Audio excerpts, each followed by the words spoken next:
Hey there, welcome to another quiet moment beneath the stars. Tonight, we ask a question that has echoed through centuries, through telescopes and thoughts whispered before sleep. Where does the universe end? Not just the stars we see, but the space beyond them. Does it stop? Does it curl back on itself like the ocean folding into its own tide? Or does it keep stretching further than forever? Imagine standing at the edge of a great field at night, watching mist drift over hills you'll never reach. That's how the cosmos feels sometimes. Endless, and yet so close. Scientists map the sky like cartographers of the unknown. They measure background radiation like echoes in a cave, hoping the shape of the silence will tell us what lies beyond the light. But space isn't just a place, it's a fabric, a rhythm, a breath. So as you settle in, breathe slowly. Let your thoughts drift with the stars. Because we're not here to find a hard edge. We're here to float through the question itself, to wonder together if the universe has a wall or just more sky we haven't touched yet. Where are you listening from tonight? What's the time now? Comment down below. Now, let's begin. The question that has no edge. Have you ever stood at the edge of something vast? Maybe an ocean stretching beyond a horizon, or a night sky so clear you could almost touch the stars and wondered where it all stops. It's such a human thing to do, isn't it? We're creatures of boundary. Our homes have walls, our cities have limits, our countries have borders drawn on maps.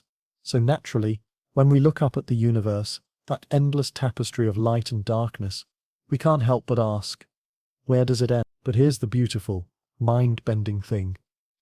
This question, it might not have an answer. Not because we haven't looked hard enough, or because our telescopes aren't powerful enough, but because the very idea of an edge to the universe might be like asking what's north of the North Pole. It's a question that sounds perfectly reasonable until you realize it's built on assumptions that might not match reality. The ancient Greeks imagined the universe as a series of crystal spheres, each one holding the planets and stars in perfect bounded harmony. It was comforting, wasn't it? Everything had its place. And beyond the outermost sphere, well, there was simply nothing more to think about. But as we've learned more about the cosmos, that neat, tidy picture has dissolved into something far stranger and more wonderful. Today, when we ask where the universe ends, we're really asking several questions at once.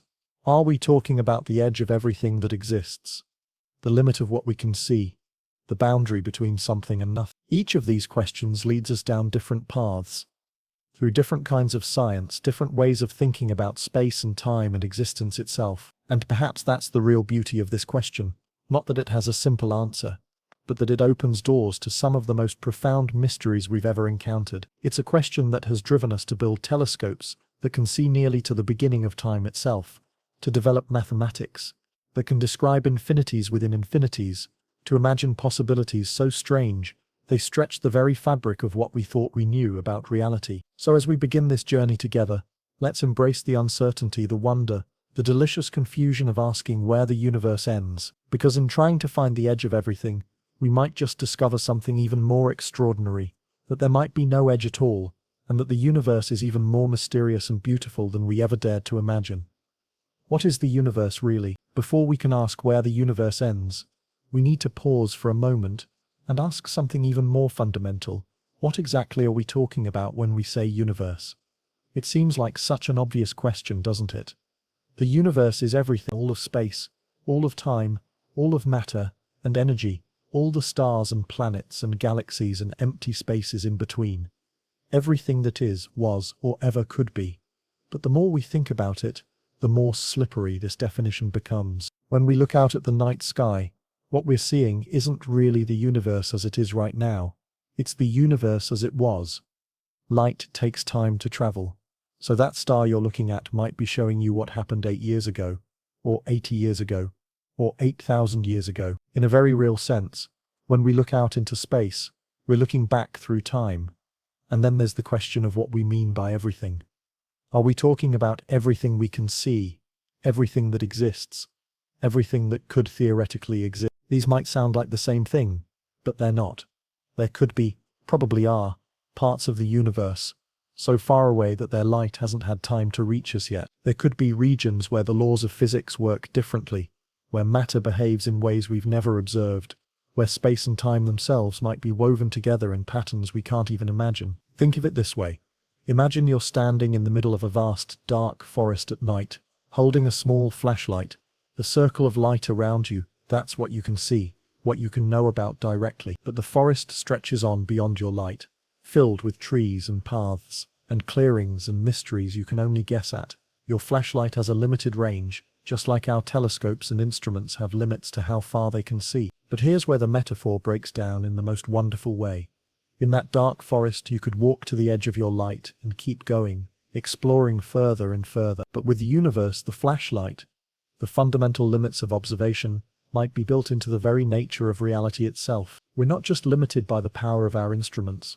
We might be limited by the speed of light, by the age of the universe, by the very structure of space and time. Some scientists think of the universe as everything that shares the same physical laws with us, the same gravity, the same electromagnetic forces, the same quantum mechanics. Others define it as everything that could theoretically send us a signal, everything that could influence us or be influenced by us, no matter how faintly. Still others imagine multiple universes, each with their own laws and properties, bubbling up from some deeper reality like soap bubbles in an infinite bath. And then there's the most profound question of all. Is the universe made of stuff, matter, and energy arranged in space and time, or is it made of something deeper, something more fundamental? Some theories suggest that space and time themselves emerge from something else, something so basic and strange that we don't even have words for it yet. In this view, asking where the universe ends might be like asking where a symphony ends, not in any particular place, but in the fading of a pattern, the dissolution of a cosmic song back into silence.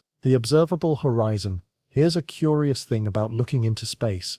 There's a limit to how far we can see, and it has nothing to do with how good our telescopes are. It's not that space gets dim or foggy in the distance, like trying to see through a thick morning mist. No, this limit is built into the very nature of time and light and of the history of the universe itself. Picture this. You're sitting by a lake at sunset, watching the light dance on the water. That light has traveled about 8 minutes to reach you from the sun. 8 minutes. That's how long ago that light began its journey. Now imagine looking at a star that's 100 light years away. The light tickling your retina right now left that star when your great-great-grandparents were children. You're not seeing the star as it is. You're seeing it as it was. This gives us a beautiful, melancholy truth about stargazing. We're always looking into the past. The further out we look, the further back in time we see. And here's the remarkable thing. If we look far enough, we can see almost all the way back to the beginning of everything. But not quite all the way. There's a horizon out there, about 46 billion light years away, beyond which we simply cannot see. Not because our telescopes aren't powerful enough, but because the light from beyond that distance hasn't had time to reach us yet.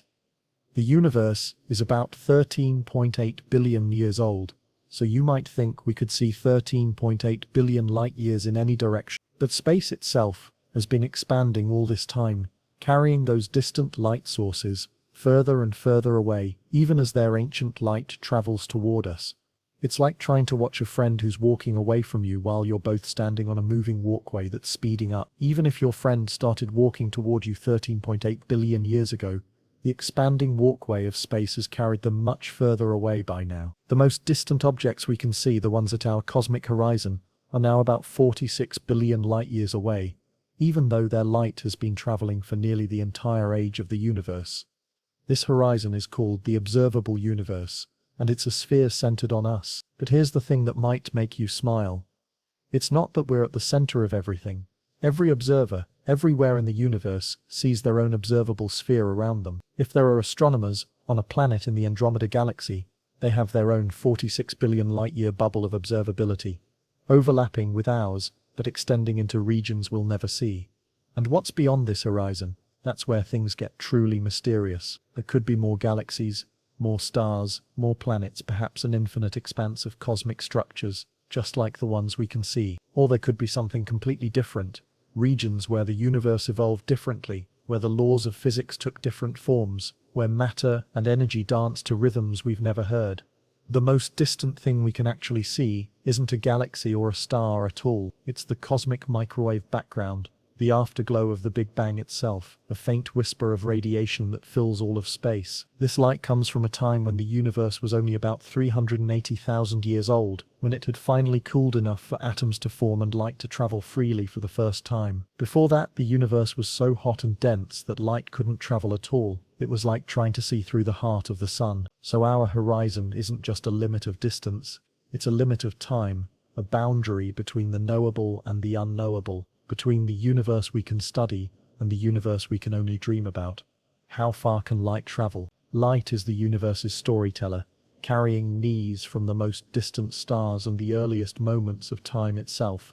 But even light, traveling at the fastest speed possible, about 1896,000 miles per second, or roughly 67 million miles per hour, has its limitations, not because it gets tired or slows down, but because the universe itself constrains how far light can travel and still reach us.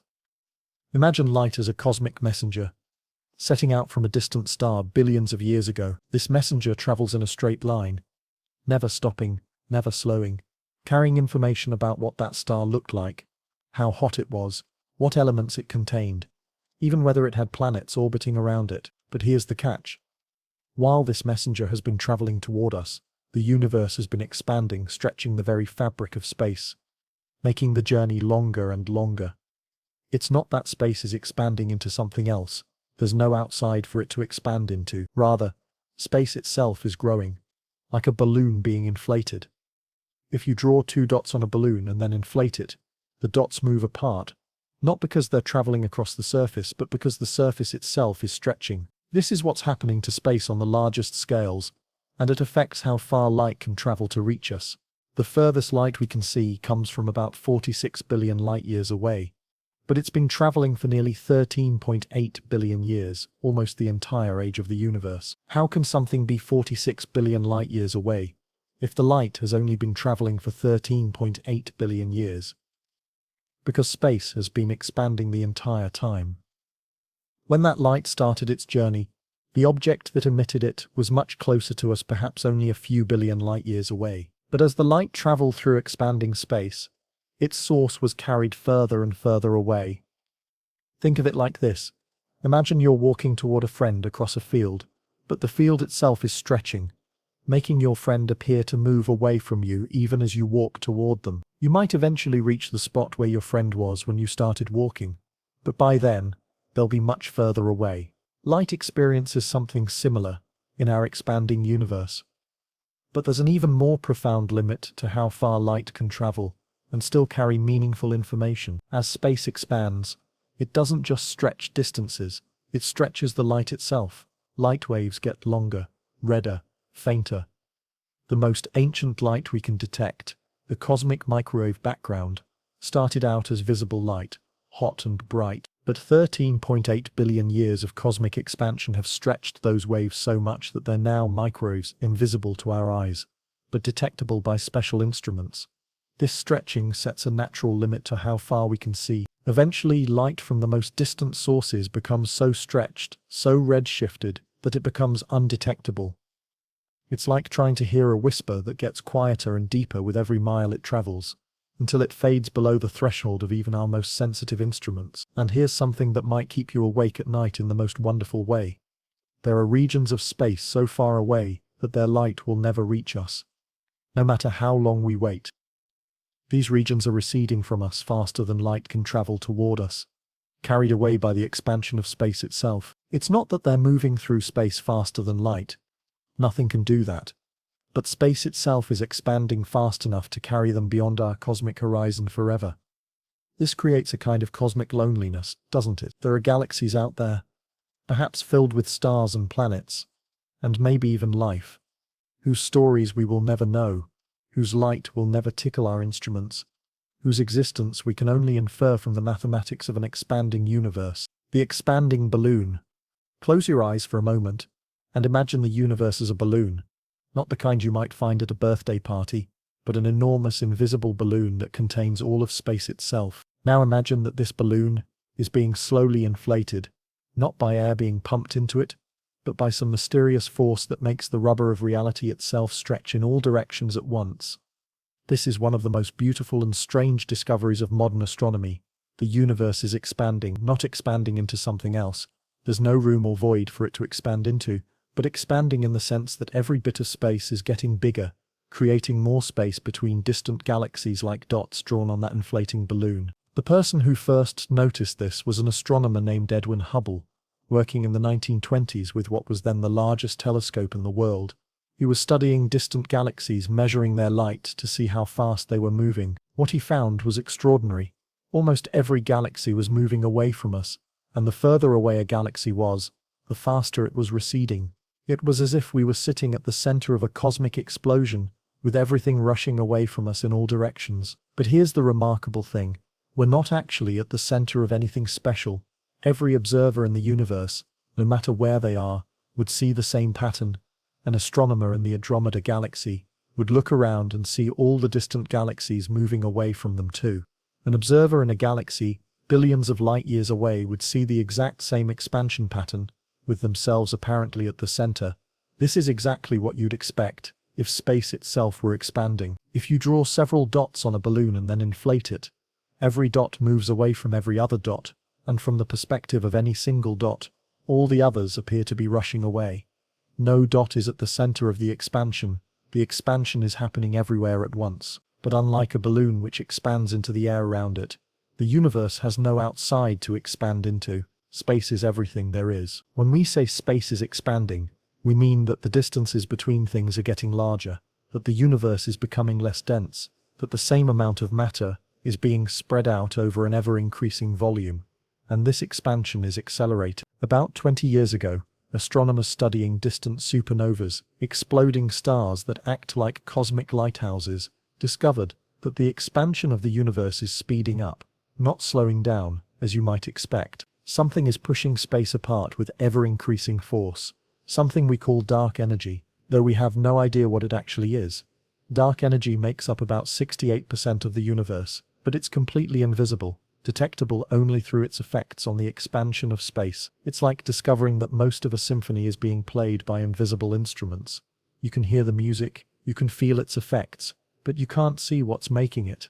This accelerating expansion has profound implications for the far future of the universe. Galaxies that are already very far away will eventually be carried so far from us by expanding space that their light will never reach us again.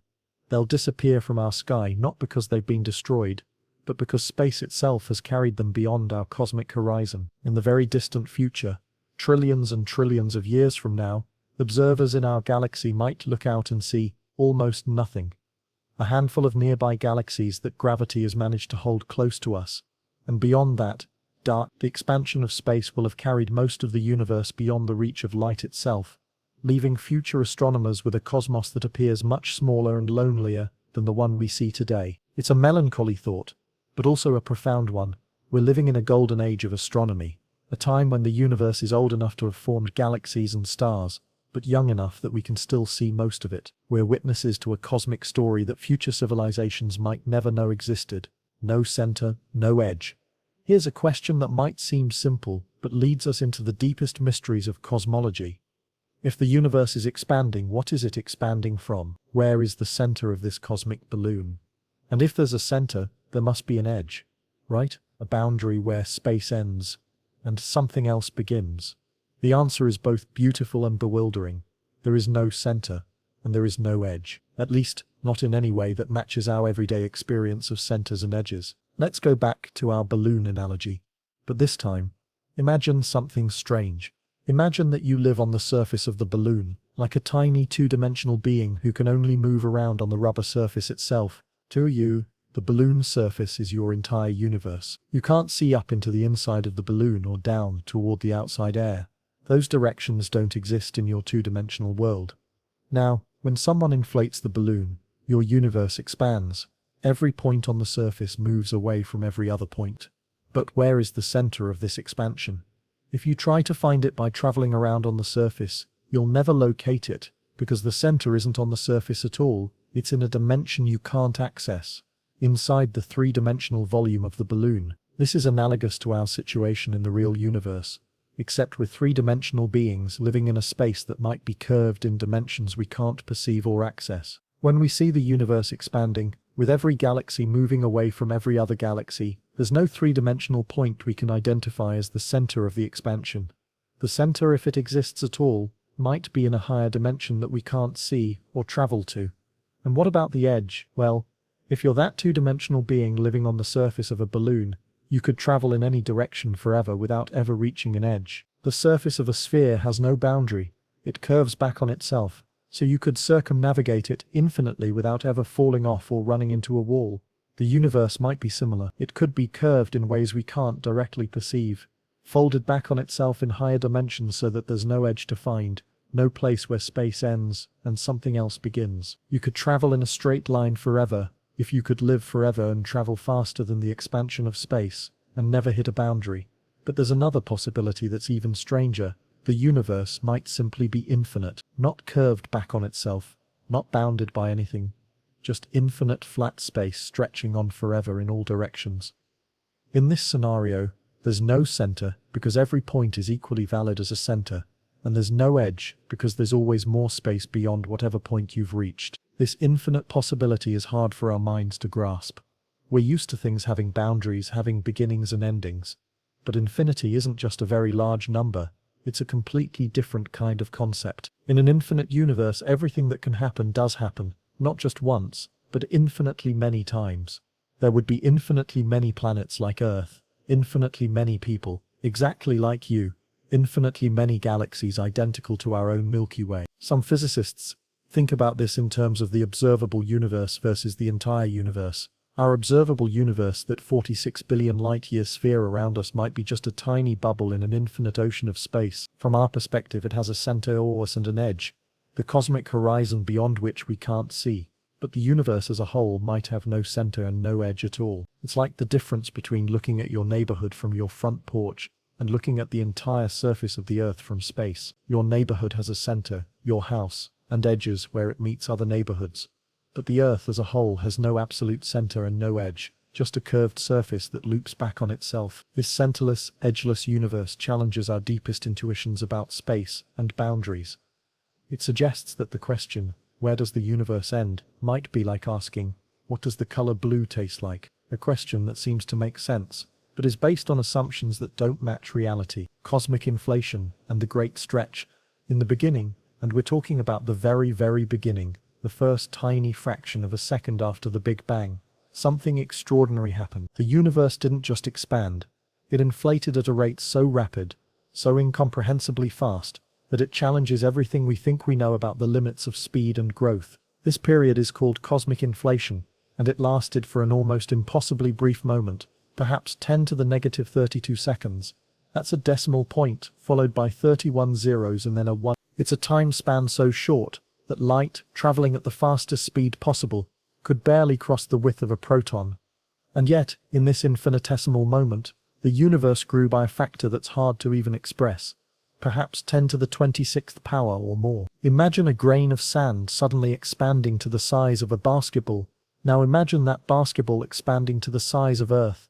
Now imagine Earth expanding to the size of the Sun. Keep going. The Sun expanding to the size of the solar system. The solar system expanding to the size of the galaxy.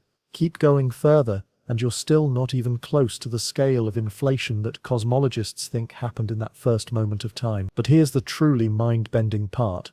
During inflation, space itself was expanding faster than the speed of light. This doesn't violate Einstein's rule that nothing can travel faster than light, because nothing was actually moving through space at this speed. Instead, space itself was stretching, carrying everything along with it, like dots on a piece of paper that's being pulled apart, so quickly that the dots separate faster than light could travel between them. Why did this happen? What could cause such explosive growth? The honest answer is that we don't fully know. The best theories suggest it was driven by a special kind of energy field, an inflation field, that filled space in those earliest moments. This field was unstable, like a ball balanced on the peak of a hill, and when it began to roll down toward a more stable state, it drove the explosive expansion of space itself. Think of it like this. Imagine you have a region of space that's perfectly smooth and flat, with no variations in density or temperature anywhere. Such perfect smoothness is actually unstable. It's like a pencil balanced on its point. The slightest disturbance will cause it to fall, and when it falls, it releases energy. During cosmic inflation, the energy released by this falling inflation field drove space to expand at that incredible rate. And then, almost as suddenly as it began, inflation ended. The inflation field reached the bottom of its energy hill and began oscillating, like a ball rolling back and forth in a valley. These oscillations created particles, matter, energy, all the stuff that would eventually become stars and galaxies and planets and us. In effect, the end of inflation was what we call the hot Big Bang, the moment when the universe as we know it truly began. But here's what's really fascinating. Inflation might explain why the universe has no edge. If our observable universe, that 46 billion light-year sphere we can see, started out as a tiny region smaller than an atom, and if that region was part of a much larger space that also inflated, then the whole universe might be vastly unimaginably larger than what we can observe. It's like looking at a small patch of the ocean surface. To you, floating on your life raft, that patch might seem to have boundaries, the horizon, where water meets sky. But that's just the limit of your vision. The ocean itself extends far beyond what you can see, and if the ocean is large enough, it might seem perfectly flat even though it's actually the curved surface of a sphere. Similarly, our observable universe might seem flat and bounded to us, but it could be just a tiny portion of a space so vast that its curvature and true boundaries are completely beyond our ability to detect. Inflation took whatever space existed in that first instant and stretched it so enormously that even if it had edges or boundaries, they might now be so far away that light from them could never reach us. In this view, asking where the universe ends becomes a bit an ant asking where the surface of Earth ends. The ant might explore its entire local neighborhood, a vast territory from its perspective, without ever finding an edge. The surface curves away beyond the ant's ability to detect, extending far beyond its horizon, the unseen universe. Here's a humbling thought.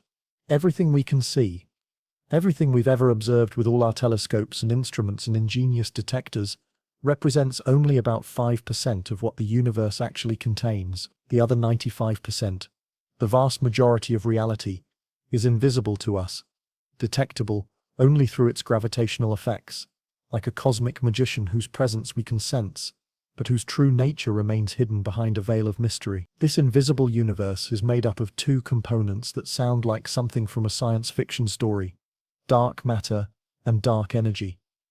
Despite their somewhat ominous names, they're not necessarily dark in the sense of being evil or threatening. They're dark simply because they don't emit, absorb, or reflect light.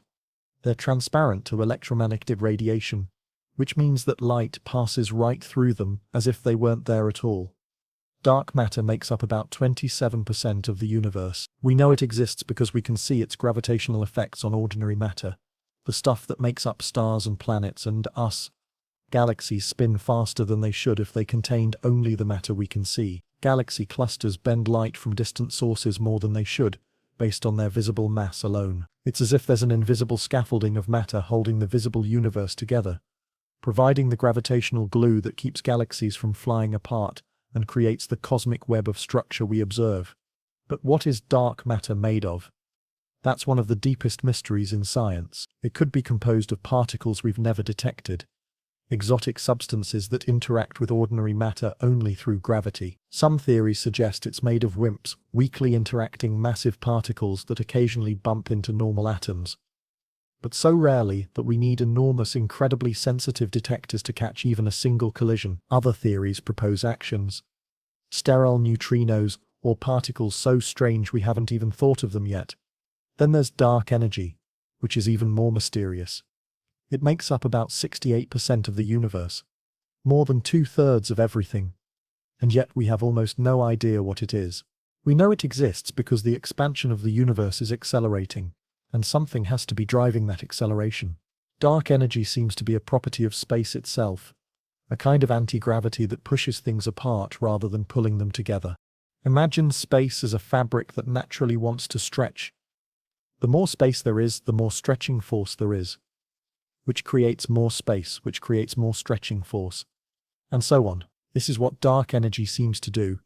It makes space expand faster and faster, overcoming the gravitational pull of all the matter in the universe, and driving galaxies apart at an ever-increasing rate. But here's what's truly mind-bending. If dark energy continues to dominate the expansion of the universe, it might eventually tear apart not just galaxies and solar systems, but atoms themselves. In the far, far future, perhaps 10 to the 100th years from now, dark energy might stretch space so violently that it rips apart the fabric of reality itself in what cosmologists call the Big Rip. This invisible universe also raises profound questions about the edges and boundaries of space. If 95% of the universe is invisible to us, how can we hope to map its true extent? How can we know where it ends? If we can only see a tiny fraction of what's actually there. It's like trying to understand the layout of a vast city at night, when only 5% of the buildings have their lights on. You can see some structure, some patterns, but the true scope and nature of the city remains hidden in darkness. You might think you understand where the city ends based on the set of lights you can see, but the actual boundaries might be vastly different from what you imagine. And there's another possibility that's even more unsettling.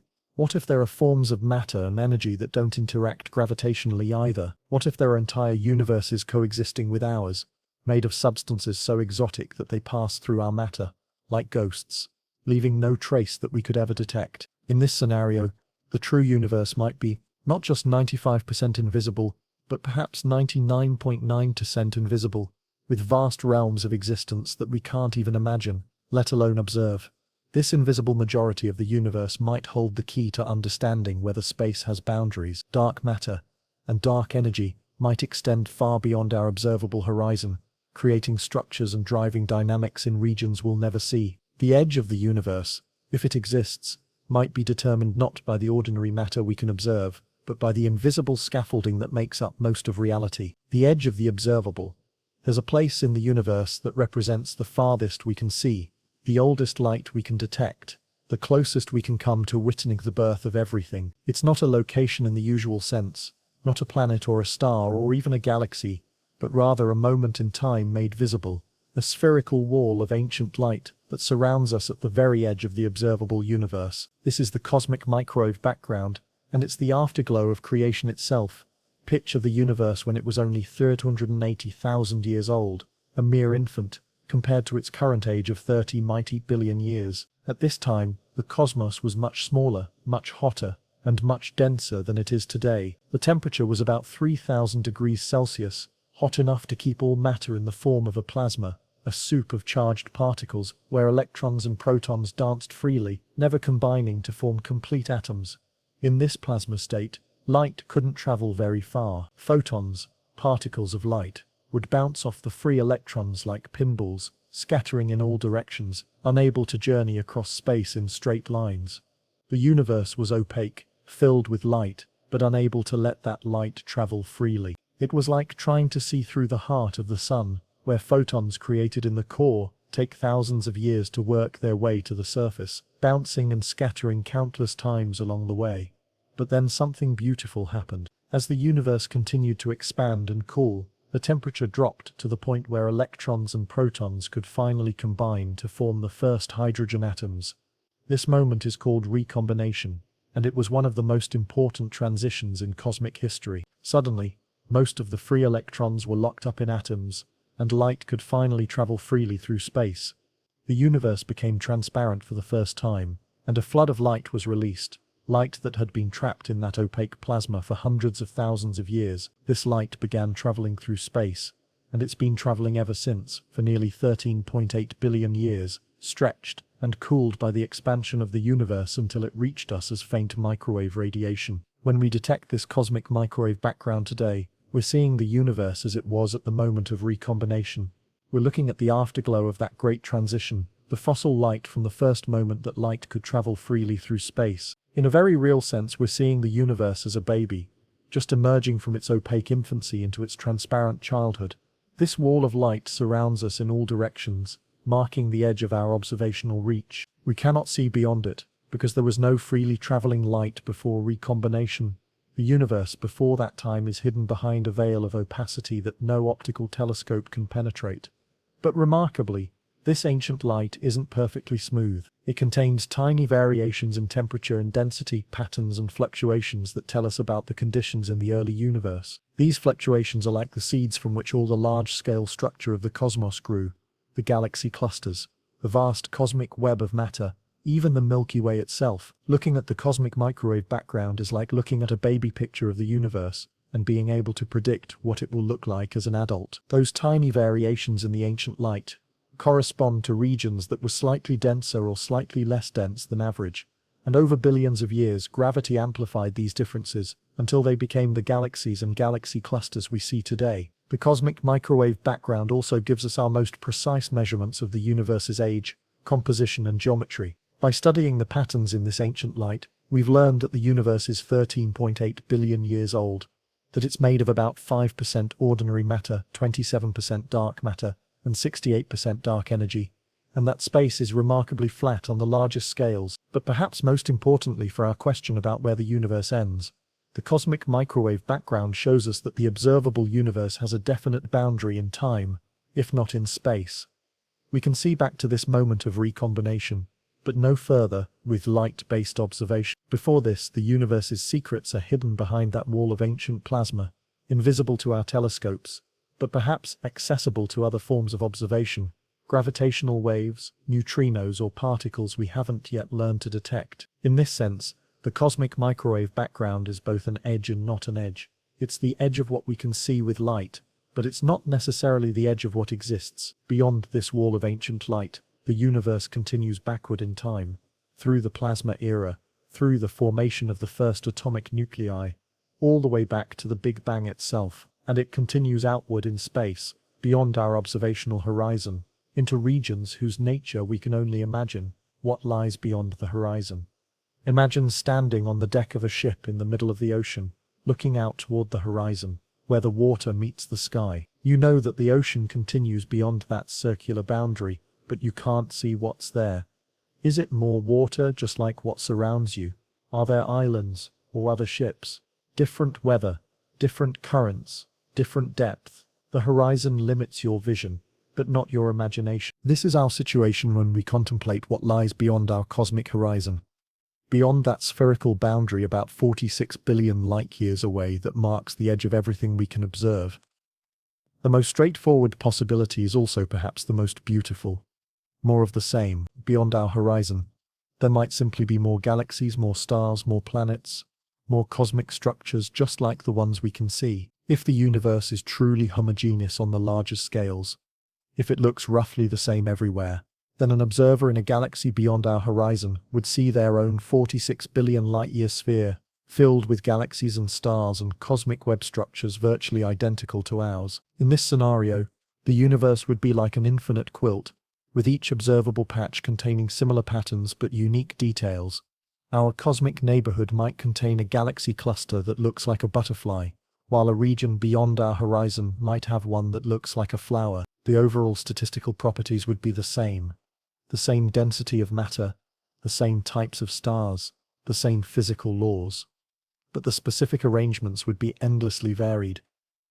But there's something almost poetic about this possibility. If the universe is infinite and uniform, then everything that can happen does happen, not just once but infinitely many times. Somewhere beyond our horizon, there's another galaxy exactly like the Milky Way, with another solar system exactly like ours, with another Earth where another version of you is reading these very words. And not just one such Earth, but infinitely many, with every possible variation playing out across the cosmic expanse. This idea, called the many worlds interpretation of an infinite universe, suggests that all possibilities are realized somewhere. There are versions of Earth where history unfolded differently, where different choices were made, where different paths were taken. It's like having access to every possible story, every alternate timeline, all existing simultaneously in different regions of an infinite cosmos. But the universe beyond our horizon might not be so uniform. During the period of cosmic inflation, different regions of space might have experienced different amounts of stretching, leading to pockets with different properties. Some regions might be denser, others more sparse. Some might have developed different physical constants, different values for the strength of gravity, the speed of light, or the mass of fundamental particles. These regions would be like cosmic provinces, each with their own local laws of physics. In some, atoms might be unable to form, leaving only a sea of elementary particles. In others, the forces might be balanced differently. allowing for exotic forms of matter we can't imagine. There might be regions where time flows differently, where space has more than 3 dimensions, where the very concepts of matter and energy take on meanings we've never encountered. And then there's the possibility that becomes more intriguing. The more you think about it, what if the regions beyond our horizon aren't just different in their contents, but fundamentally different in their nature? What if some areas of the cosmos operate according to completely different principles, where our understanding of space and time and causality simply doesn't apply? Consider this. Our observable universe appears to be governed by quantum mechanics on small scales and general relativity on large scales. But these theories don't play nicely together.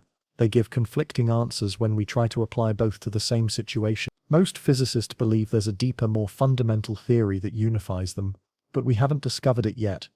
What if different regions of the universe are governed by different aspects of this deeper theory? What if some cosmic provinces operate in ways that are purely quantum mechanical, while others are purely relativistic, and still others follow rules we haven't even begun to imagine? There might be regions where the arrow of time points backward, where cause and effect operate in reverse, where events influence their own past.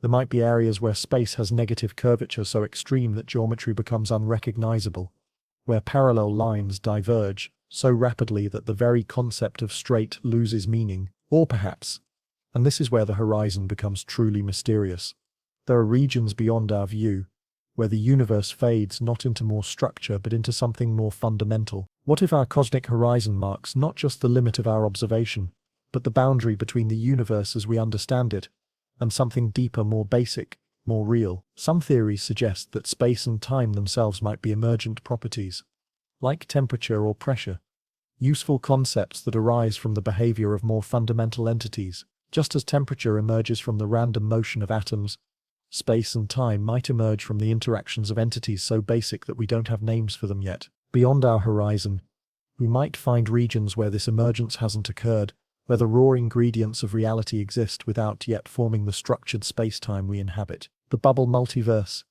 Here's an idea that might make you feel simultaneously very small and very special. What if our entire universe, all 13.8 billion years of its history, all the galaxies and stars and planets we can see and all the ones beyond our horizon, is just one bubble in an infinite cosmic foam? This isn't science fiction. It's a serious possibility that emerges from our best theories about cosmic inflation. Remember that period in the universe's first moments when space expanded faster than light itself? Well, inflation might not have ended everywhere at the same time. While it ended in our region, creating the hot, dense conditions that led to the Big Bang as we know it, it might have continued in other regions. And it might be continuing still. Picture inflation as a vast field of energy that fills space, like a cosmic ocean. In most places, this ocean is choppy and turbulent, with inflation continuing indefinitely. But occasionally, random fluctuations cause small regions to calm down, like patches of still water appearing on a rough sea. When this happens, inflation ends in that region. The inflaton field releases its energy, and a hot, dense, expanding universe begins. What we would recognize as a Big Bang. Each of these calmed regions becomes a bubble universe, expanding and cooling, developing its own galaxies, stars, and possibly life. Meanwhile, the inflating space around each bubble continues to stretch, carrying the bubbles apart faster than light, and creating more space where new bubbles can form. It's like a cosmic soap bath, where new bubbles are constantly appearing while the existing ones drift apart in the expanding foam. In this picture, our observable universe, that 46 billion light-year sphere around us, is just a tiny portion of one bubble in an infinite multiverse. The edge of our universe isn't a boundary in space, but rather the interface between our bubble and the still inflating region around it. And beyond that interface there are other bubbles, other universes, each with their own Big Bang, their own history, their own physical laws. But here's where it gets really interesting. These other bubble universes might not just be different in their content. They might be different in their fundamental nature. During inflation, quantum fluctuations can affect not just the density of matter and energy, but the values of physical constants themselves. In some bubbles, gravity might be stronger or weaker. The speed of light might be different. The mass of the electron might vary. The number of dimensions of space might not be 3. Some bubbles might be so different from ours that they couldn't support the formation of atoms, let alone stars and planets and life. Others might be far more hospitable than our universe, with physical laws that make complex structures and perhaps even consciousness much easier to develop. There might be bubble universes where the arrow of time points in the opposite direction, where entropy decreases rather than increases, where broken things spontaneously repair themselves and scattered things spontaneously organize. And the truly mind-bending part, these bubbles might be completely cut off from each other. The space between them is still inflating, expanding faster than light, so no signal from one bubble can ever reach another. Each bubble universe is an island of existence, in an ocean of eternally inflating space, forever isolated from its neighbors. This isolation has profound implications for the question of where the universe ends. From inside our bubble, we might never be able to detect the existence of other bubbles, no matter how advanced our technology becomes. The boundary of our bubble, if it exists, might be forever beyond our observational reach, hidden behind horizons we can never cross. But some physicists have wondered whether bubble universes might occasionally collide, leaving detectable signatures in the cosmic microwave background. If our bubble had bumped into another bubble in the distant past, it might have left patterns in the ancient light that we could still observe today. So far, searches for such collision signatures have come up empty, but they represent one of the few ways we might ever hope to detect the existence of other bubble universes. The bubble multiverse also offers a possible answer to one of the deepest questions in physics. Why are the physical constants in our universe so perfectly tuned to allow the existence of stars, planets, and life? The strength of gravity, the mass of particles, the balance between different forces. If any of these were even slightly different, our universe might be a cold, empty void incapable of supporting complexity. In a multiverse of bubbles with different physical laws, this fine-tuning isn't mysterious, it's inevitable. Most bubbles might indeed be sterile voids, but in an infinite multiverse, there will inevitably be some bubbles where the constants happen to fall within the narrow range that allows for stars and planets and life. We find ourselves in such a bubble, not because it was designed for us, but because we couldn't exist in any other kind. This is called the anthropic principle, and it's both elegant and unsettling. It suggests that our universe's hospitality to life might not be a sign of design or purpose, but simply a selection effect. We observe a life-friendly universe because we couldn't observe any other kind. This cosmic topology is the universe wrap. What if I told you that you could travel in a perfectly straight line through space and eventually arrive back where you started, like a cosmic Magellan circumnavigating not the Earth but the entire universe itself? This isn't the stuff of fantasy. It's a serious possibility that emerges from one of the most beautiful and brain-bending ideas in cosmology, that space itself might be wrapped, curved back on itself in ways that create a cosmos with no boundaries yet finite size. To understand this, let's start with something familiar: the surface of the Earth. If you stand at any point on Earth and look around, the surface appears flat. You can walk in any direction without encountering an edge or boundary. Yet we know that Earth's surface is actually curved. It's the surface of a sphere, and if you walk in a straight line long enough, you'll eventually return to your starting point. The surface is both boundaryless and finite. Now imagine extending this concept to the universe itself. Space might be curved in ways we can't directly perceive, folded back on itself in dimensions beyond our three-dimensional experience. Just as the two-dimensional surface of Earth curves through three-dimensional space, our three-dimensional universe might curve through higher dimensions, creating what mathematicians call a closed or wrapped topology. There are several ways this could work, each more fascinating than the last. The universe could be shaped like the three-dimensional analog of a sphere, what mathematicians call a three-sphere. In such a universe, if you traveled in any direction for long enough and if the universe wasn't expanding, you would eventually return to your starting point from the opposite direction. There would be no edge, no boundary, no outside, yet the total volume of space would be finite. Or the universe could be shaped like a three-dimensional torus. Imagine taking a cube and gluing opposite faces together.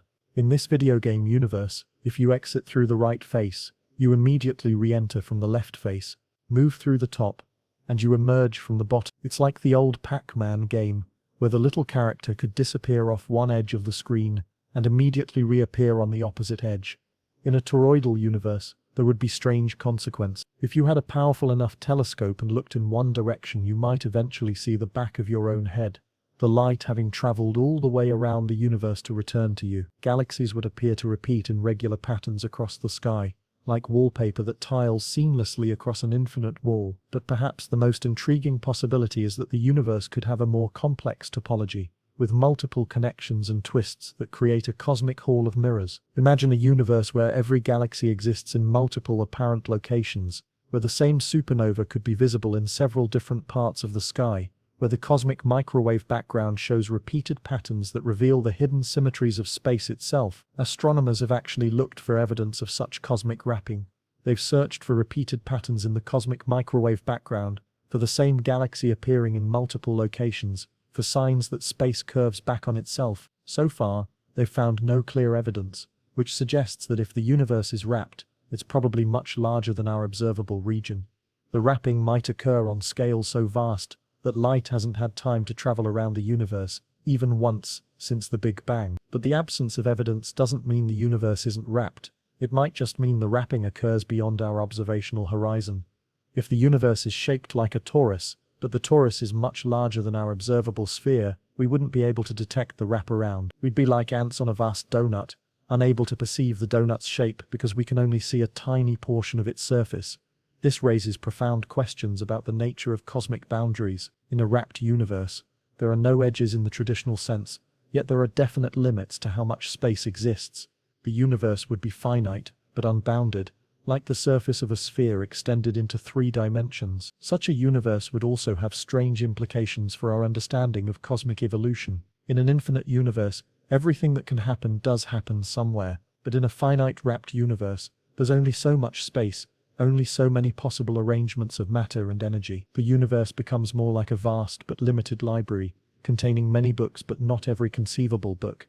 The idea of a wrapped universe also offers a poetic resolution to the question of cosmic loneliness. In an infinite universe, there might be other Earths, other versions of you, but they're infinitely far away and forever unreachable. In a wrapped universe, if it's small enough, those other versions of Earth might actually be visible in our telescopes, appearing as distant galaxies in the far reaches of space. The universe becomes more intimate, more connected, a place where everything is linked to everything else, through the hidden geometry of curved space. But whether the universe is wrapped or not, flat or curved, finite or infinite, depends on measurements we're still trying to make with ever greater precision. We're like navigators on a cosmic ocean, using our instruments to map the curvature of space, searching for signs that might tell us whether we're sailing on an infinite sea, or navigating the surface of a vast but bounded cosmic sphere. The edge in our minds.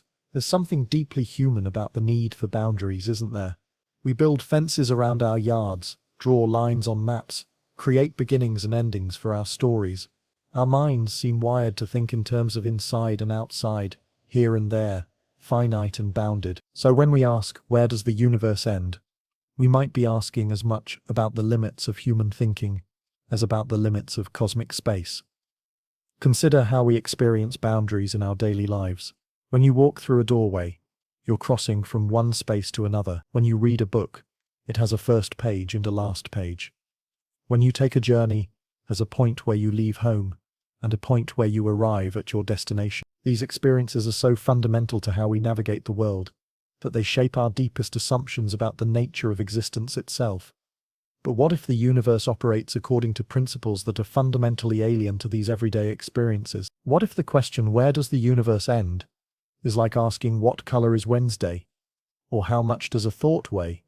Questions that seem reasonable, until you realize they're based on categories that don't apply to the thing you're asking about. Our brains evolved to help us survive in a world of medium-sized objects, moving at moderate speeds across relatively small distances.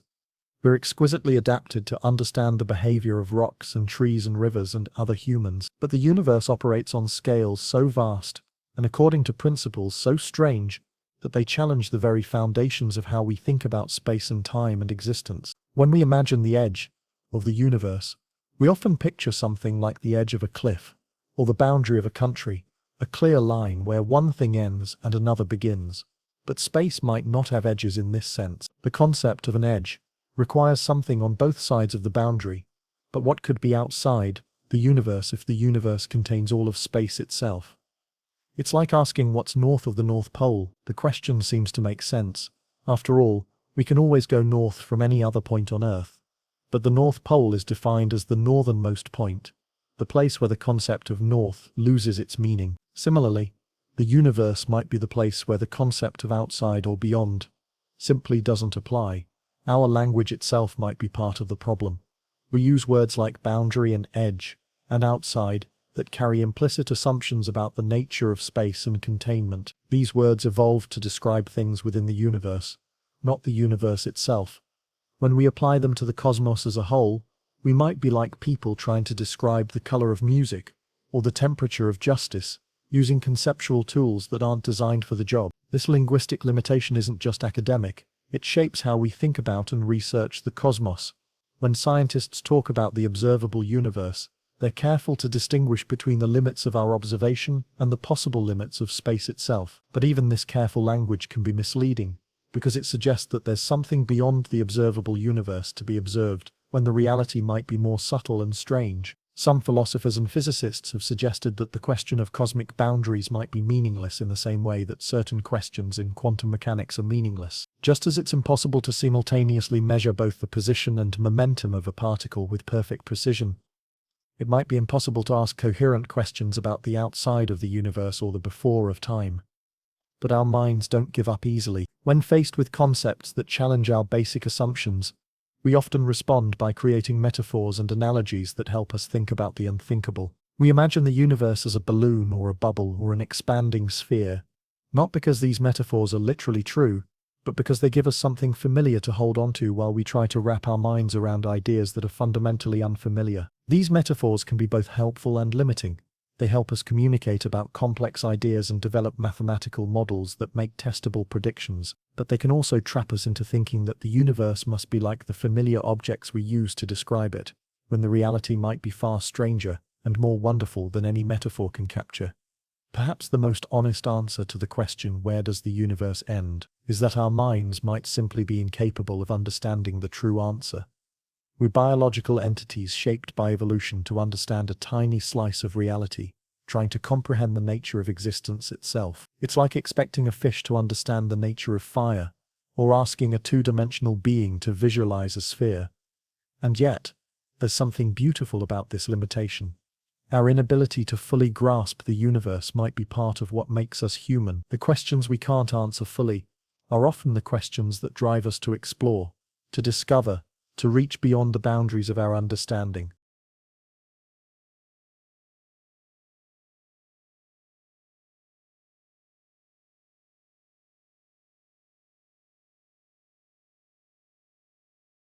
The edge of the universe might forever remain at the edge of our comprehension, a beautiful mystery that keeps us looking up at the stars with wonder. Imagine you're an ant, walking on the surface of a basketball. You trudge forward in what feels like a straight line, convinced you're exploring new territory with each step, but unknown to you, you're actually tracing a great circle around the sphere. Eventually, after enough walking, you arrive back, exactly where you started, confused, perhaps wondering if you've discovered some mystical portal or if space itself has played a trick on you. This ant's predicament mirrors one of the most profound questions in modern cosmology. What is the shape of our universe? The answer could determine whether the universe has an edge at all, or whether space curves back on itself in ways that make the very concept of ending meaningless. When we look out into space, we see what appears to be an infinite expanse, stretching in all directions, but appearances can be deceiving, especially when dealing with the geometry of spacetime itself. Einstein's general relativity taught us that space isn't the flat, unchanging stage that Newton imagined. It's a dynamic, curved fabric that can bend, stretch, and even fold back on itself. The topology of the universe, its overall shape and connectivity, remains one of cosmology's greatest mysteries. Consider the possibilities. Our universe could be flat, like an infinite sheet of paper, stretching endlessly in all directions. It could be curved like the surface of a sphere, where traveling far enough in any direction eventually brings you back to your starting point. Or it could have the shape of a saddle, curving infinitely outward with negative curvature. Each possibility has profound implications for whether the universe has boundaries. A flat universe, if infinite, would have no edges, just endless space extending forever. A spherical universe would be finite, but boundaryless, like the surface of a balloon where every point looks equally valid, and there's no special edge to be found. A saddle-shaped universe would be infinite, but with peculiar geometric properties that could create pockets of strange connectivity. But the story gets even more interesting when we consider that the universe might have more exotic topological properties. What if space is connected in unexpected ways? Picture a video game where moving off the right edge of the screen makes you appear on the left side. Mathematicians call this a torus topology, and our universe could work similarly. Travel far enough in one direction and you might emerge from the opposite side of the observable universe. Some cosmologists have seriously proposed that we live in a Hall of Ours universe, where the cosmic microwave background, the afterglow of the Big Bang, might contain repeated patterns caused by light traveling around the universe multiple times. If this were true, distant galaxies we observe might actually be the same galaxies seen from different angles, their light having taken different paths around the cosmic topology to reach us.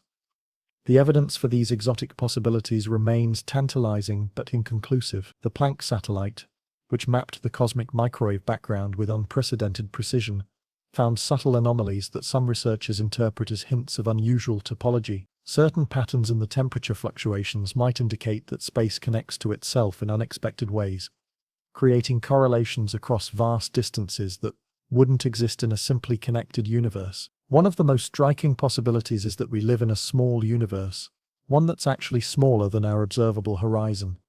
In such a universe, light from distant objects would have had time to travel around the entire cosmos, potentially multiple times. This would create a cosmic house of mirrors, where we see the same structures repeated at different distances and orientations.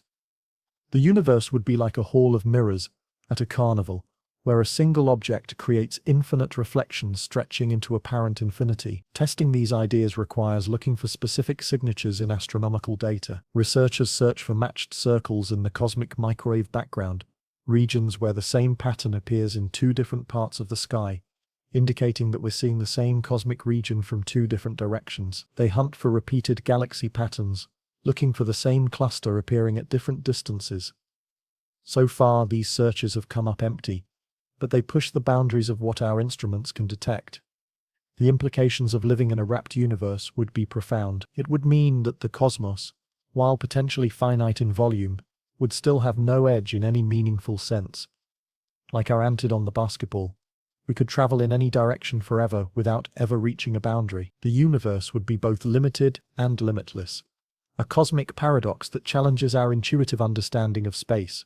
Moreover, a wrapped universe would be a universe of infinite repetition. Like you could travel faster than light and circumnavigate the cosmos, you would eventually encounter an exact duplicate of Earth, complete with another version of yourself reading these very words. In fact, there would be infinitely many such copies, each separated by one cosmic circumference. This possibility forces us to reconsider what we mean when we ask where the universe ends. Perhaps the question itself is based on a false premise, the assumption that space must have boundaries like the objects we encounter in everyday life. If the universe wraps back on itself, then asking for its edge is like asking for the corner of a circle. The question becomes not, where does it end, but how is it connected? As we peer deeper into space with ever more powerful telescopes, we continue to test these ideas. The James Webb Space Telescope and future observatories might finally provide the evidence needed to determine our cosmic topology. Until then, we remain like that ant on the basketball, uncertain whether our cosmic journey leads to infinite new territory or an eventual return to where we began. The beauty of cosmic topology lies not just in its scientific implications but in how it expands our imagination. It reminds us that the universe might be far stranger and more elegant than our everyday experience suggests, where the very concepts of beginning and ending might be artifacts of our limited perspective rather than fundamental features of reality itself. Every morning, you wake up in a room with walls. You walk through doorways that frame your passage from one space to another. You look out windows that clearly delineate inside from outside. Your entire lived experience is shaped by boundaries, edges, and limits. So when you contemplate the universe, your brain does what it evolved to do. It searches for the cosmic equivalent of walls, doors, and windows. But what if this search is fundamentally misguided? What if the universe has no edges? Not because it's infinite, but because edges themselves are human constructs that don't apply to cosmic reality. The human brain is an extraordinary pattern recognition machine, honed by millions of years of evolution to navigate a world of objects, boundaries, and spatial relationships. Our ancestors who could quickly identify the edge of a cliff, the boundary of their territory, or the limits of a water source were more likely to survive and reproduce. This legacy lives on in our neural architecture, creating what cognitive scientists call boundary bias, our tendency to impose edges and limits, even where none exist. Consider how children learn about space. A toddler's first understanding of the world revolves around containers. Toys go in boxes, water goes in cups, people live inside houses. The concept of inside and outside becomes fundamental to how they organize reality. As they grow, they learn about bigger containers, their neighborhood, their city, their country. Each level of understanding maintains the same basic structure. Space is defined by what they contain and what they exclude. This container thinking serves us well in daily life, but becomes a cognitive trap when applied to cosmology. When we ask, what's outside the universe? We're essentially asking what container holds the cosmic container. The question feels natural, even necessary, because it follows the same pattern our brains use to understand everything else. But it may be as meaningless as asking what's north of the North Pole. Neuroscientists have identified specific brain regions associated with spatial boundaries. The hippocampus contains border cells that fire when an animal approaches the edge of its environment.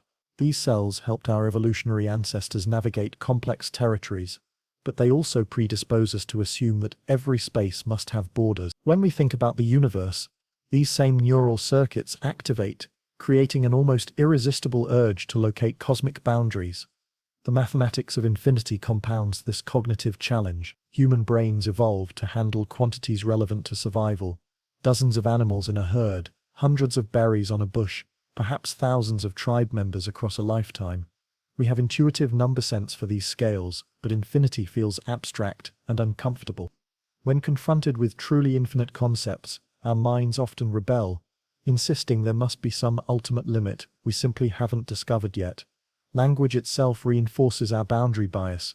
We speak of the universe expanding, which implies it has a size and therefore edges. We ask where it's expanding into, assuming it must be growing within some larger container. These linguistic patterns aren't just convenient metaphors, they shape how we think about cosmic structure. The words we use to describe the universe carry hidden assumptions about edges and containers that may not reflect reality. Cultural factors amplify these cognitive biases. Many creation myths describe the universe as emerging from primordial containers, cosmic eggs, divine wombs, or bounded primeval waters. These stories reflect our deep psychological need to understand space, in terms of enclosure and emergence. Even modern scientific cosmology often adopts similar language, describing the Big Bang as an explosion from a point into space, when the actual physics suggests something far stranger. Space itself coming into existence without any pre-existing container. The problem becomes more complex when we consider that our observable universe does have a genuine edge, the cosmic horizon beyond which we cannot see because light hasn't had time to reach us since the Big Bang. This observable boundary feeds our intuition that the universe itself must be bounded. We see a spherical shell of cosmic microwave background radiation marking the farthest we can observe, and our brains naturally interpret this as evidence of cosmic edges. But this edge is not a wall or boundary in any physical sense. It's more like the horizon you see when standing on a ship at sea, a consequence of your limited viewpoint rather than an actual edge of the ocean. As you sail forward, new ocean appears while previously visible water disappears behind you. The horizon moves with you, always maintaining the same distance. Similarly, if we could instantly transport ourselves to a galaxy billions of light years away, we would see a completely different cosmic horizon, with our original location now beyond our new observable limit. This distinction between apparent and actual boundaries requires abstract thinking that doesn't come naturally to human cognition. Our brains are better equipped to handle concrete, visible edges than conceptual horizons that exist only relative to specific observers. The result is persistent confusion between what we can see and what actually exists. Even among scientists, boundary bias creates ongoing challenges. Researchers designing experiments to test cosmic topology must constantly guard against unconscious assumptions about space having edges. Computer simulations of cosmic structure require careful attention to boundary conditions, artificial edges imposed by computational limits that might not reflect cosmic reality. The history of cosmology is littered with theories that imposed unnecessary boundaries simply because unbounded alternatives felt cognitively uncomfortable. Perhaps most importantly, recognizing our boundary bias opens new possibilities for understanding. When we stop insisting that the universe must have edges like familiar objects, we become free to consider more exotic possibilities. Spaces that curve back on themselves, dimensions that connect in unexpected ways, or realities where the very concept of ending has no meaning. The edge of the universe might not be a place at all, but a limitation of human cognition, a cognitive horizon beyond which our evolved ways of thinking about space cannot take us. Transcending this limitation doesn't require finding the universe's edges. It requires recognizing that our compulsive search for boundaries might be the greatest boundary of all. In the end, the most profound edge we face might not be cosmic, but cognitive. The limits of a brain evolved for terrestrial survival, trying to comprehend truly cosmic realities. The universe's edge exists primarily in our minds, where evolution built walls that reality may not respect. Hold up your hand and examine the space between your thumb and forefinger. Now imagine dividing that space in half, then dividing each half in half again, and continuing this process forever. Mathematically, you could perform this division an infinite number of times, creating an infinite sequence of ever smaller spaces. Yet the total distance remains finite, just the original gap between your fingers. This simple thought experiment encapsulates one of the deepest puzzles in science and mathematics. What is infinity, and does it exist in physical reality? The answer shapes everything about how we understand whether the universe has edges, and whether those edges could even make sense in a cosmos that might be infinite in extent. Mathematicians have spent centuries developing sophisticated theories of infinity, discovering that there are actually multiple types of infinities, some larger than others. The smallest infinity is the countable infinity of whole numbers, 1, 2, 3, 4, and so on, extending forever. But there's also the uncountable infinity of real numbers, all the points on a line including every possible decimal expansion. George Cantor proved that this second infinity is actually larger than the first, a discovery that initially drove him to mental breakdown and earned him fierce criticism from his contemporaries. Cantor's work revealed that infinity isn't just very large, it's qualitatively different from any finite quantity. Infinite sets have bizarre properties that violate common sense. You can remove infinitely many elements from an infinite set and still have an infinite set of the same size. You can match up every element of one infinite set with every element of another infinite set, even if one seems much larger. These paradoxes aren't mathematical errors, they're genuine features of infinite systems that force us to abandon intuitive reasoning. But mathematical infinities are abstract constructs. The crucial question for cosmology is whether physical infinity can exist in nature. This question has puzzled philosophers and scientists since ancient times. Aristotle distinguished between potential infinity processes that could continue forever, and actual infinity, completed infinite collections that exist all at once. He argued that while potential infinity made sense, you could always count one more number, actual infinity was impossible in physical reality. Modern physics has forced us to reconsider Aristotle's position. If the universe is truly infinite in spatial extent, then it contains an actually infinite number of particles, galaxies, and cosmic structures. This wouldn't be just a potentially infinite collection that could grow forever, but an actually infinite reality that exists right now. Such a universe would contain infinite repetitions of every possible arrangement of matter and energy, including infinite copies of Earth, infinite versions of yourself, and infinite variations on every possible theme. The implications are staggering. In an infinite universe, every possible event that can happen, and must happen infinitely many times. There would be perfect copies of our observable region, located at vast distances throughout space. There would also be regions where history unfolded differently, where dinosaurs never went extinct, where humans evolved differently, where the laws of physics themselves might appear different due to quantum fluctuations on cosmic scales. But does this infinite reality actually exist, or is it merely a mathematical abstraction we use to model the universe? The question touches on deep philosophical issues about the relationship between mathematics and physical reality. Some physicists like Max Tegmark argue that mathematical structures don't just describe reality, they are reality. In this view, if infinite mathematics makes sense, then infinite physical systems must exist somewhere in the broader mathematical multiverse. Others maintain a more cautious position. They point out that we can never actually observe infinity directly. Our measurements always yield finite results, bounded by the precision of our instruments and the finite speed of light. We can observe systems that appear to grow without bound, or spaces that seem to extend beyond our ability to measure them, but we can never confirm that they are actually infinite rather than just very, very large. This observational limitation creates what philosophers call the verification problem for infinity. How could we ever prove that the universe is infinite rather than just larger than we can measure? Even if we could travel at the speed of light and explore for billions of years, we would only sample a finite region of space. The truly infinite regions would remain forever beyond our reach, their existence neither confirmable nor deniable through direct observation. Quantum mechanics adds another layer of complexity to the infinity question.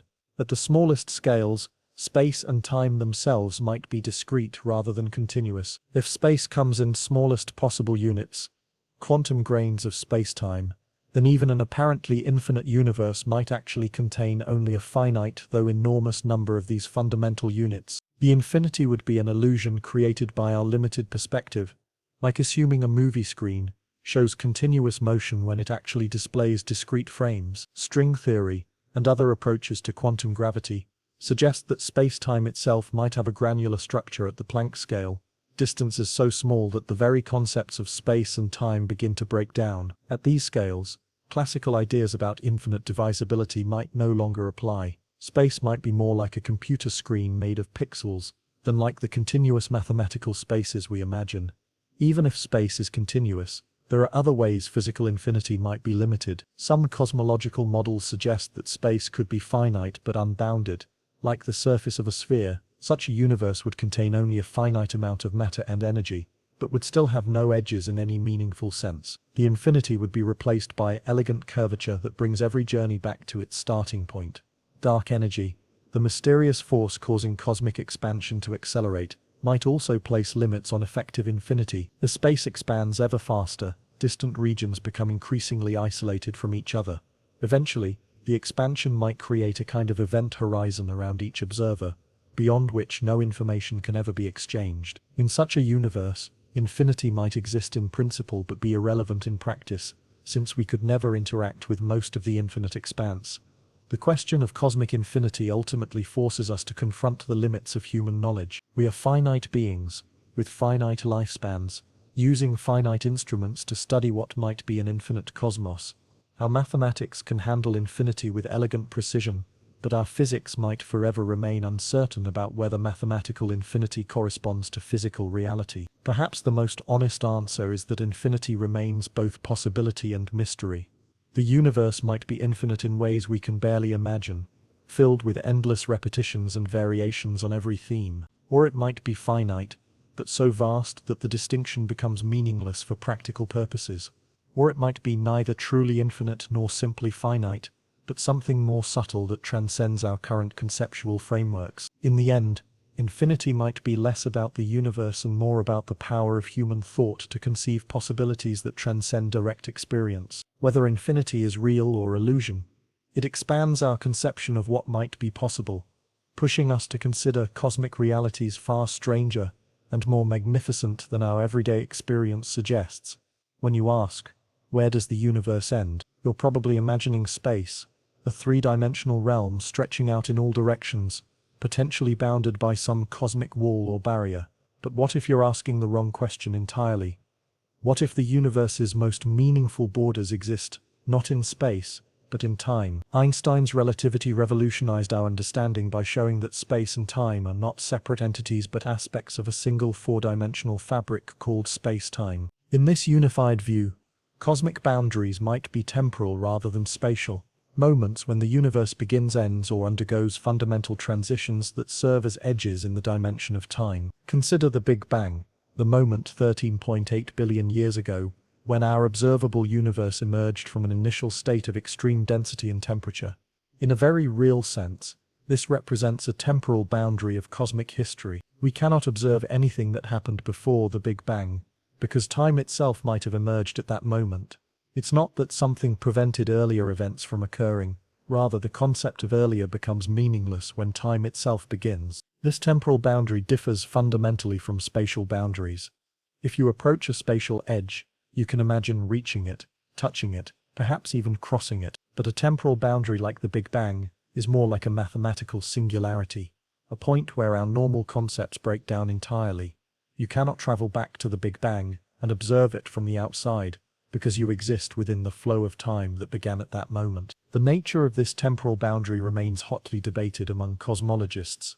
Some models suggest that the Big Bang represents a true beginning, the first moment when space, time, matter, and energy came into existence from nothing. Others propose that the Big Bang was not a beginning but a transition, preceded by other cosmic epochs that we cannot directly observe. In these models, what we call the Big Bang might be more like a cosmic bounce, where a previous contracting universe reached maximum compression and then began expanding again.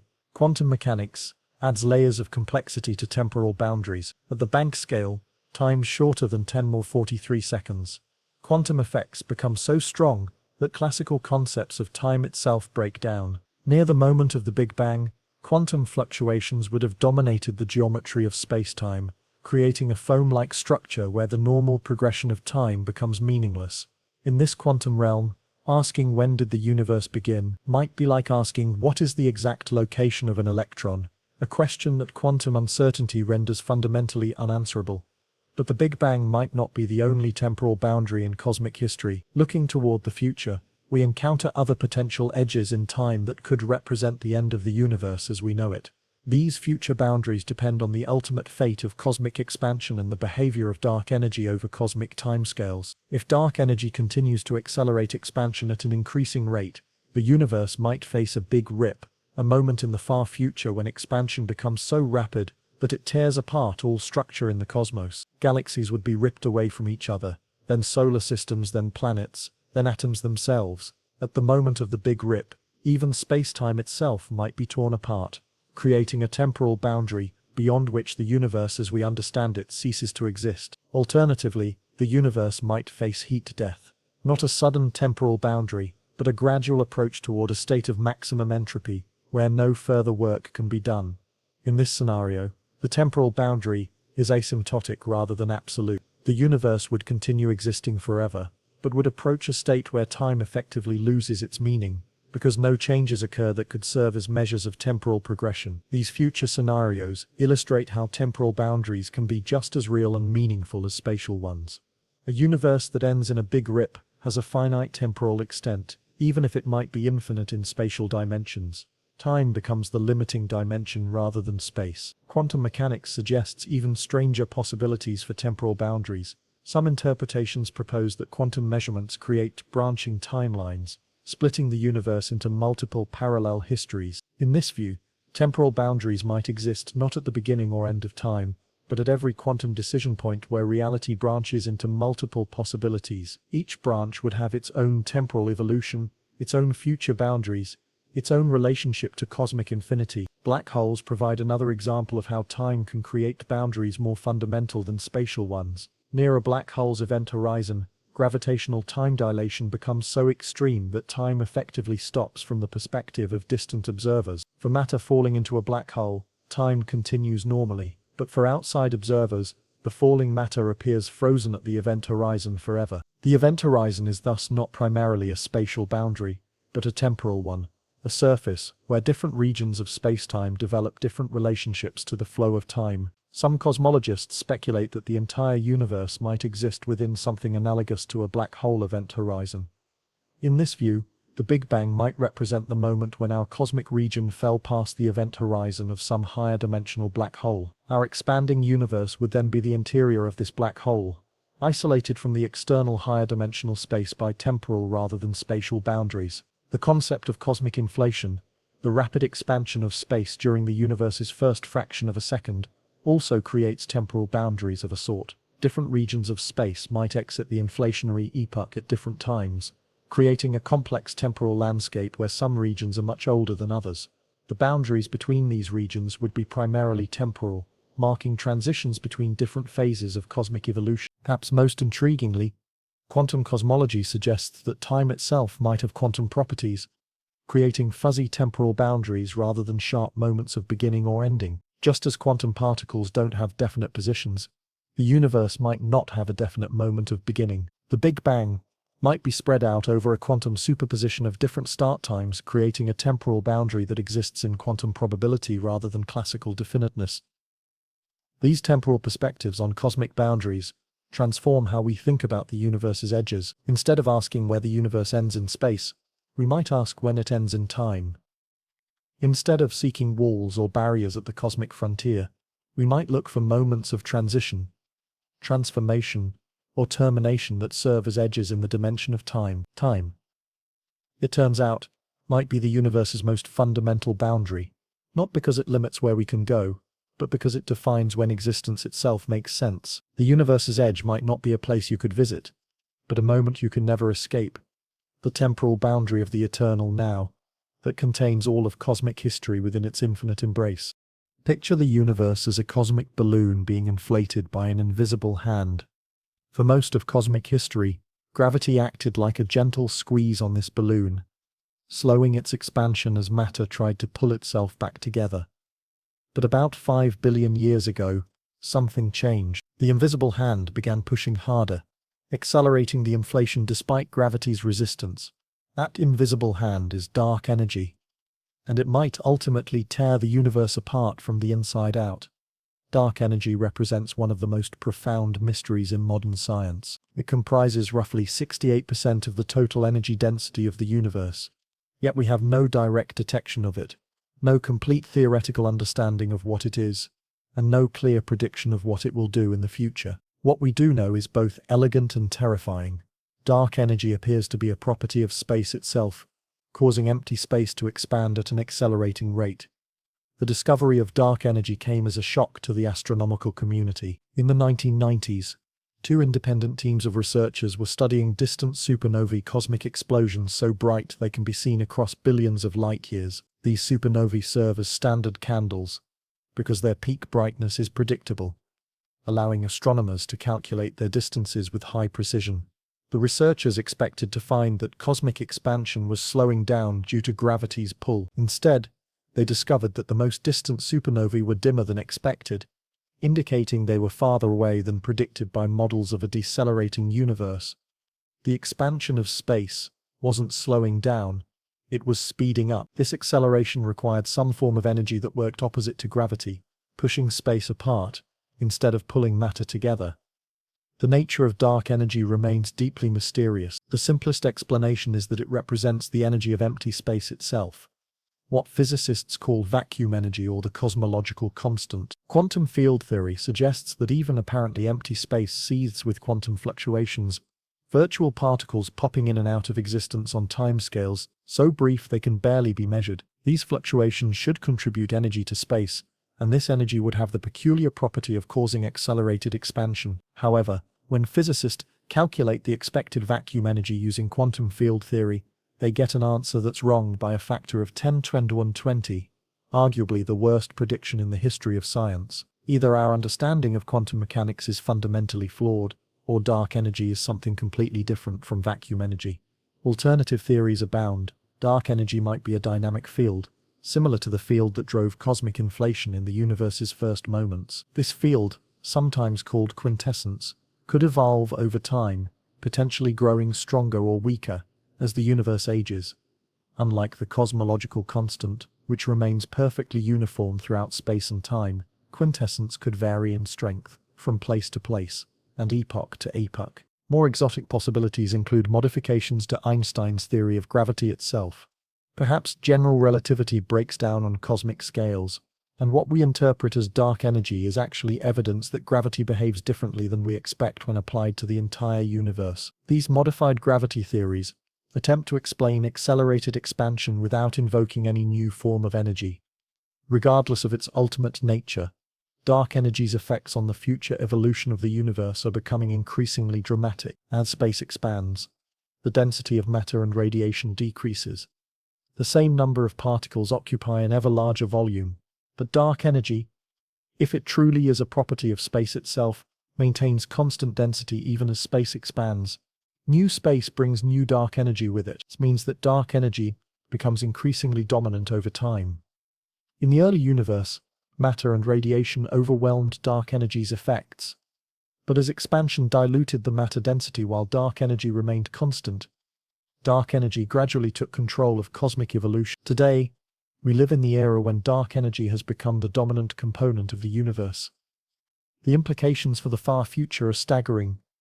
If dark energy continues to accelerate expansion, galaxies will become increasingly isolated from each other. The Milky Way and Andromeda galaxies are currently approaching each other and will collide in about 4 billion years. But most other galaxies are already receding from us at ever-increasing speeds. Eventually, dark energy could drive such rapid expansion that even bound systems like galaxies, solar systems, and atoms themselves cannot hold together.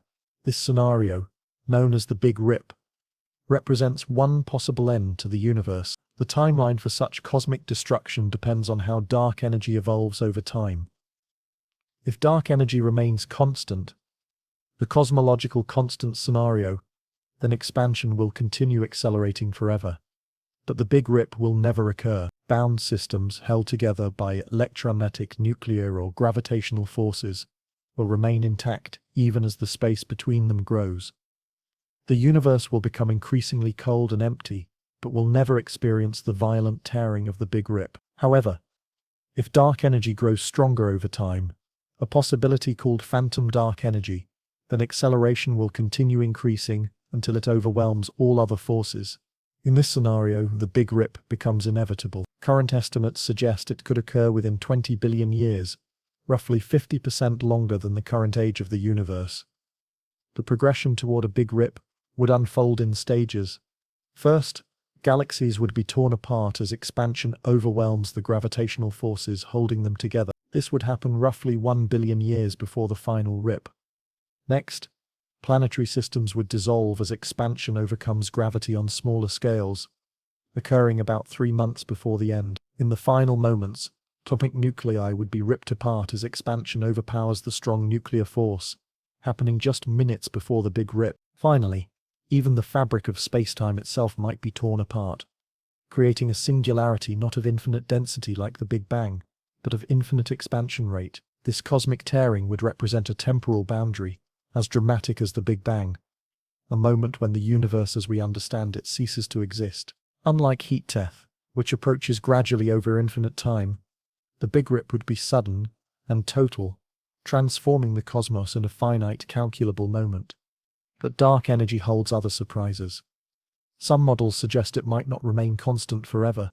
If dark energy weakens over time, cosmic expansion could eventually slow down again, potentially leading to a big crunch, where the universe collapses back into a dense, hot state similar to the Big Bang. If dark energy exhibits more complex behavior, it might drive cycles of expansion and contraction, creating an oscillating universe with no true beginning or end. Recent observations suggest that dark energy has remained remarkably constant over the past several billion years, supporting the cosmological constant model. However, our observations only cover a small fraction of cosmic history, and dark energy's behavior over longer timescales remains uncertain. The mystery of dark energy illustrates how the universe's ultimate boundaries might be determined not by spatial limits, but by the evolution of physical forces over cosmic time. If dark energy drives the universe toward a Big Rip, then time itself provides the ultimate boundary, a moment beyond which our current understanding of physics cannot penetrate.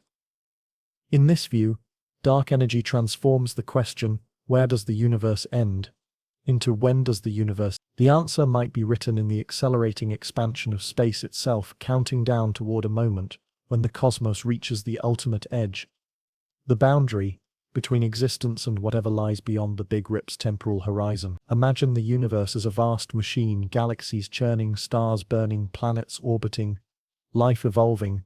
This cosmic engine has been running for 13.8 billion years, powered by the temperature differences between hot stellar cores and cold cosmic voids. But like all machines, it's gradually running down. Every fusion reaction in every star, every chemical process in every living cell, every movement of every particle, contributes to a slow but inexorable increase in the universe's entropy. Its measure of disorder and waste heat. The ultimate destination of this cosmic unwinding is heat death, a state where the universe reaches maximum entropy and thermal equilibrium.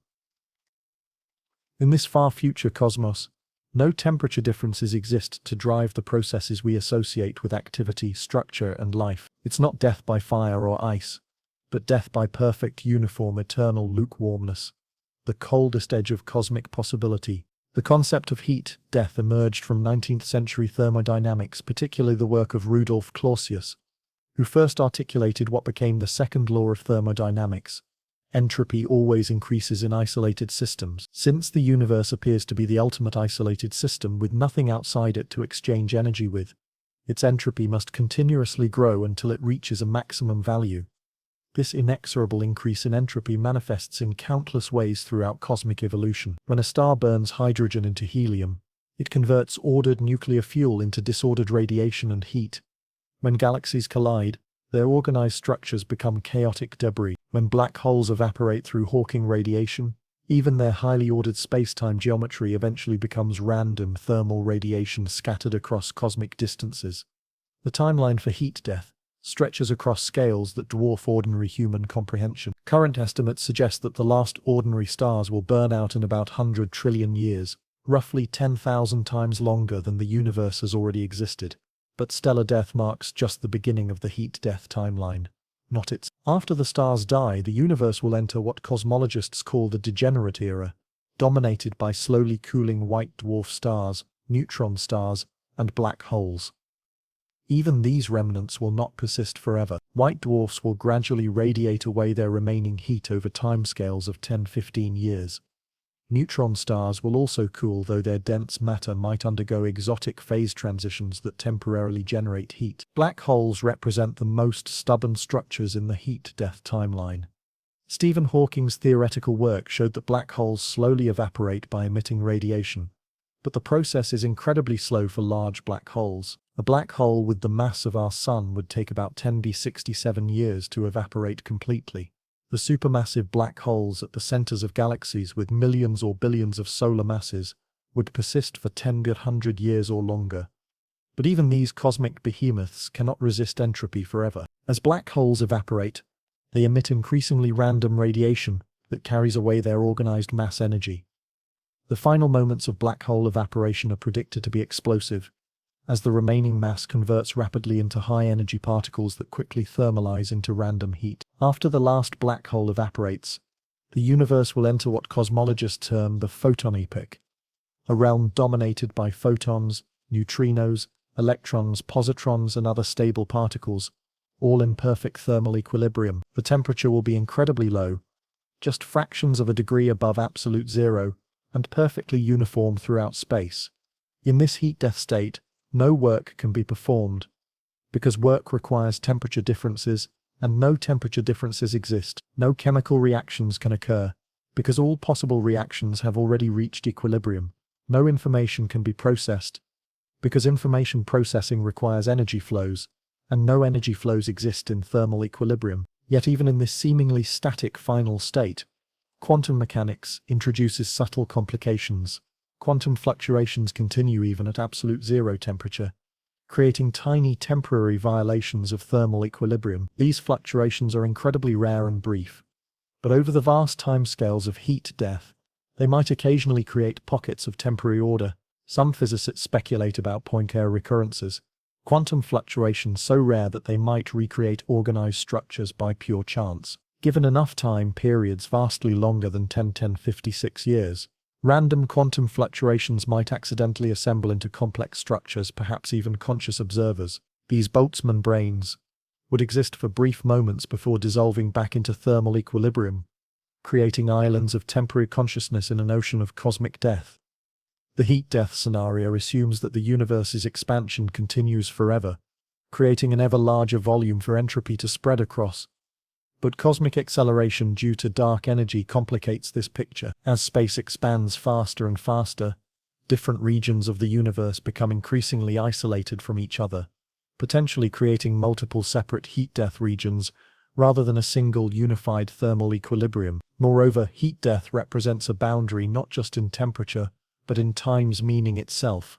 In a universe at perfect thermal equilibrium, no processes occur that could serve as clocks or markers of temporal progression.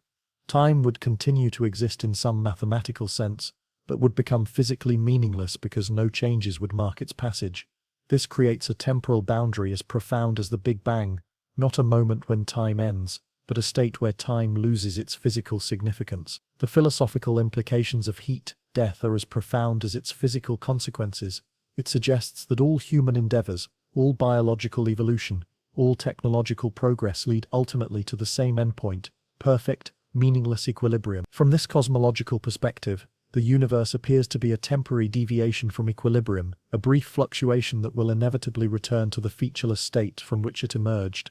Yet heat death also represents a strange form of cosmic democracy. In thermal equilibrium, every particle has equal energy, every region has equal temperature, and every location has equal claim to significance. The hierarchies and structures that define our current universe, with dense stars and empty voids, hot cores and cold surfaces, would give way to perfect uniformity. Some cosmologists question whether heat death is truly inevitable. Alternative theories of gravity, modifications to thermodynamics, or undiscovered physics might prevent or postpone the universe's thermal equilibrium. Perhaps the universe will find ways to generate new sources of order, even as it approaches maximum entropy. The concept of eternal inflation suggests another escape route from heat death.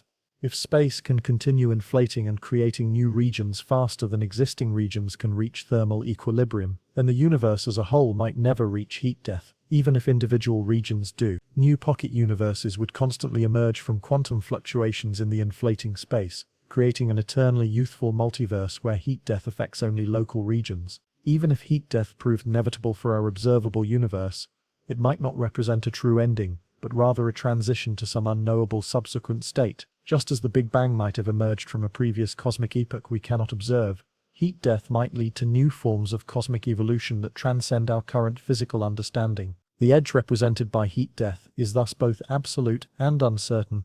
Absolute in its implications for familiar forms of order and activity, but uncertain in whether it represents the universe's true final state. It stands as the ultimate boundary of physical prediction, beyond which our current theories cannot reliably extrapolate.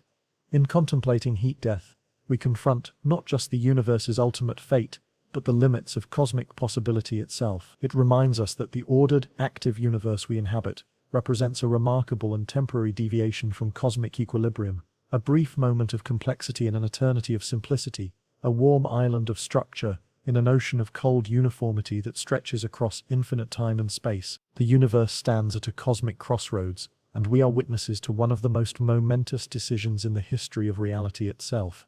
3 possible futures stretch before us, each representing a fundamentally different kind of ending or non-ending to the cosmic story. The path we follow depends on the precise behavior of dark energy, the expansion rate of space and physics we may not yet understand.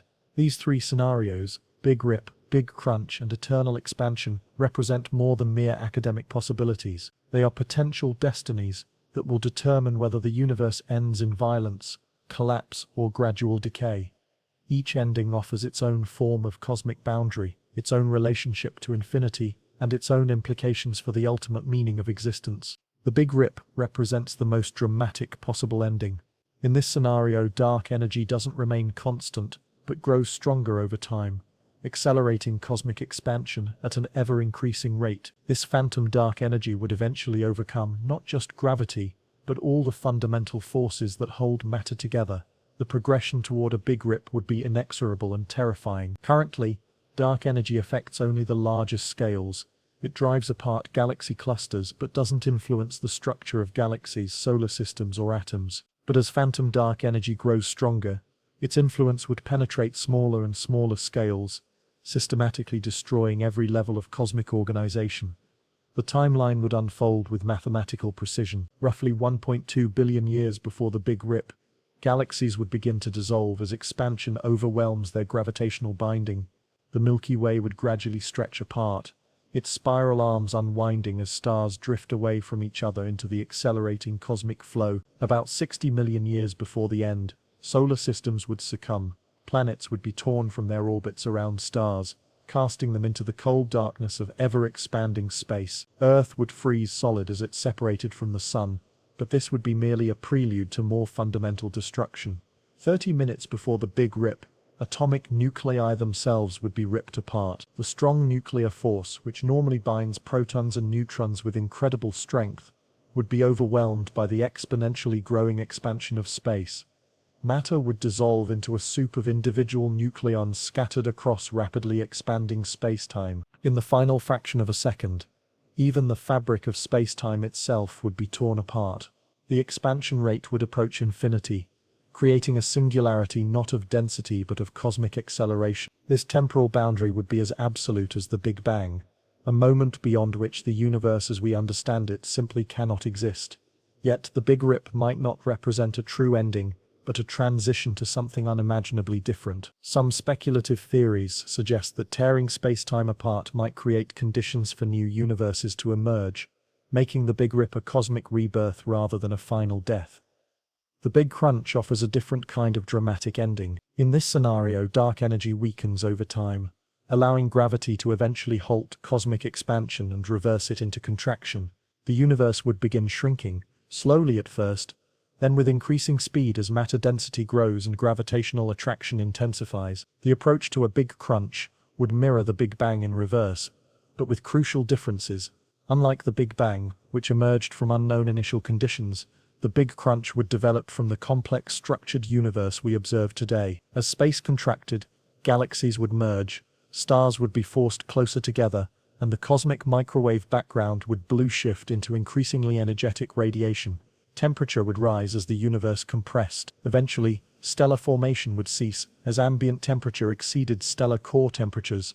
Later, even atomic nuclei would be torn apart by the intense radiation field. In the final moments, all matter and energy would compress into a singularity of infinite density and temperature, a cosmic implosion that would erase all trace of the universe's 13.8 billion year evolution. But the Big Crunch might not be a final ending either. Some cosmological models propose cyclic universes where each Big Crunch becomes the Big Bang of a new cosmic cycle. In these scenarios, the universe oscillates between expansion and contraction over infinite time, creating an eternal sequence of cosmic births and deaths. Each cycle might produce different physical laws, different structures, and different possibilities for complexity and consciousness.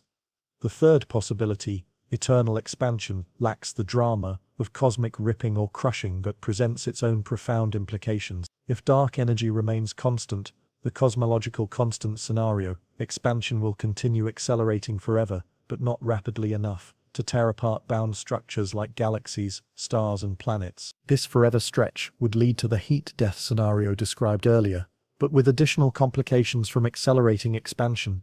As space expands faster and faster, different regions would become increasingly isolated from each other. Eventually, cosmic expansion would create event horizons around every observer, boundaries beyond which no information can ever be received.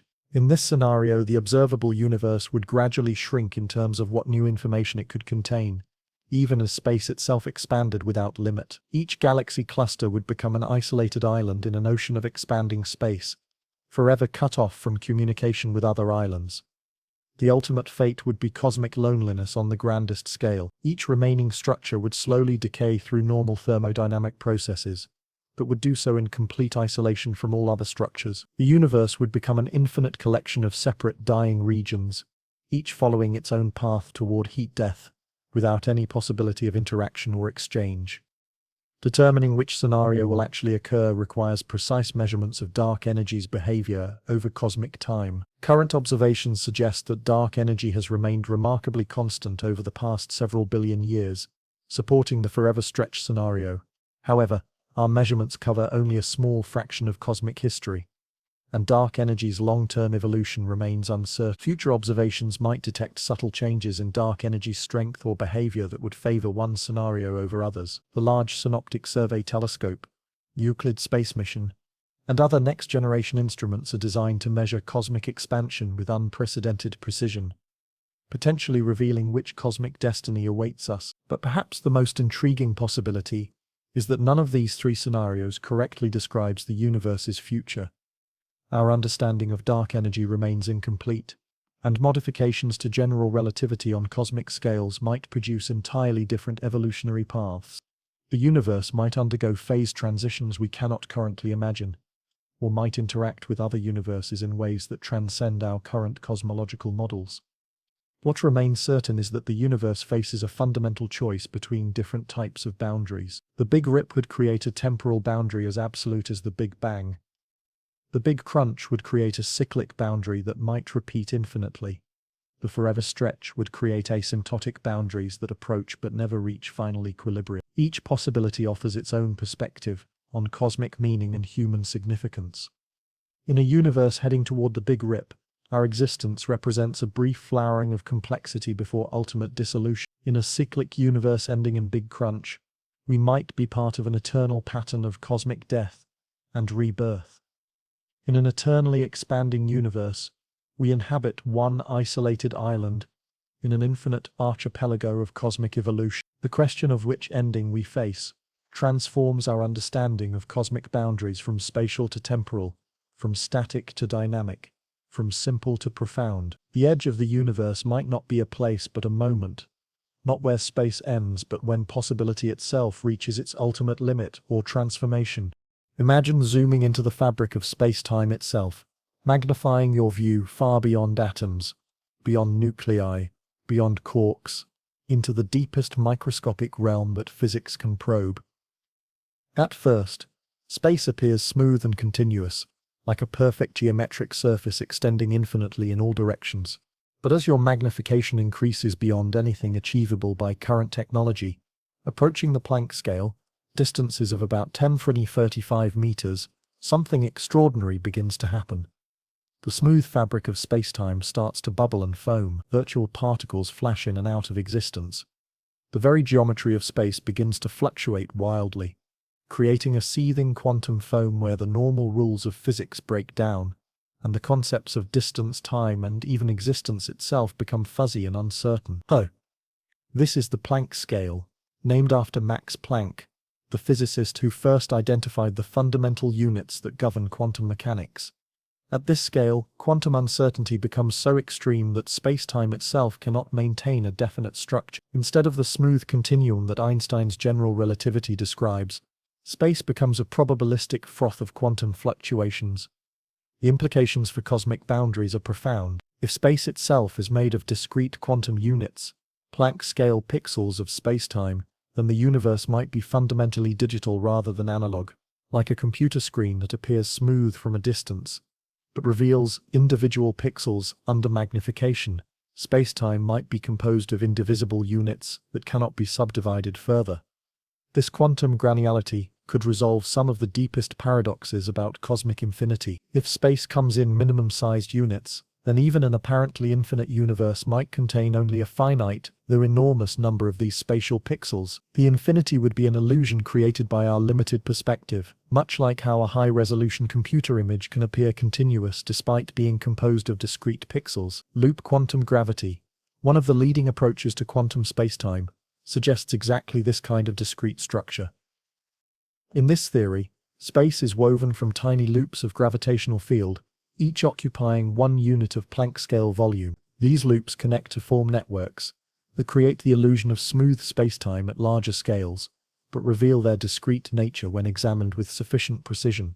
String theory offers a different but equally radical perspective on microscopic spacetime. According to string theory, the fundamental constituents of reality are not point particles, but tiny vibrating strings existing in multiple dimensions beyond the three we experience. At the Planck scale, these extra dimensions might become apparent, revealing that our seemingly three-dimensional space is actually a projection from a higher dimensional reality. In string theory's vision, the boundaries of the universe might exist in these extra dimensions rather than in the familiar three dimensions of everyday experience. What appears to be an unbounded universe from our limited perspective might actually be confined within higher dimensional structures that we cannot directly perceive. The concept of quantum foam also introduces fundamental limits to measurement and observation that could create natural boundaries for scientific investigation. The Heisenberg uncertainty principle ensures that any attempt to measure distances smaller than the Planck length would require so much energy that it would create black holes, making the measurement impossible. This creates what physicists call the Planck wall, a natural boundary beyond which direct observation becomes impossible in principle, not just in practice. Any attempt to probe spacetime structure below the Planck scale would inevitably create gravitational effects so strong that they would obscure the very phenomena being investigated.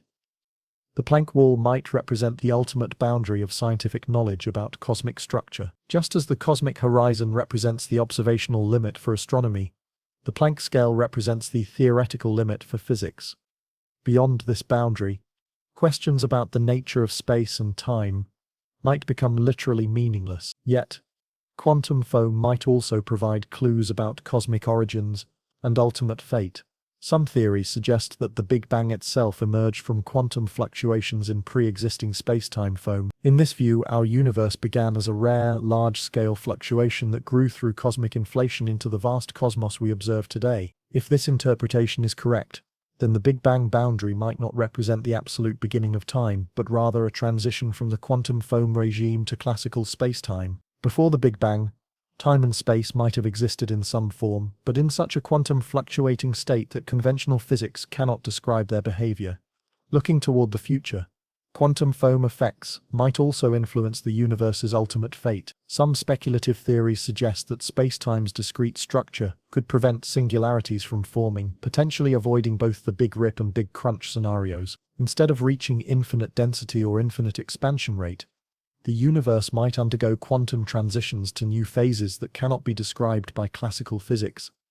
The relationship between quantum foam and cosmic boundaries also raises fundamental questions about the nature of infinity. If spacetime has discrete structure, then apparently infinite quantities might actually be very large but finite. The number of possible quantum states in a given volume, the number of possible arrangements of matter and energy, and even the number of possible thoughts that conscious beings could think, might all be finite, rather than infinite. This discreteness could resolve paradoxes about infinite universes containing infinite copies of every possible structure.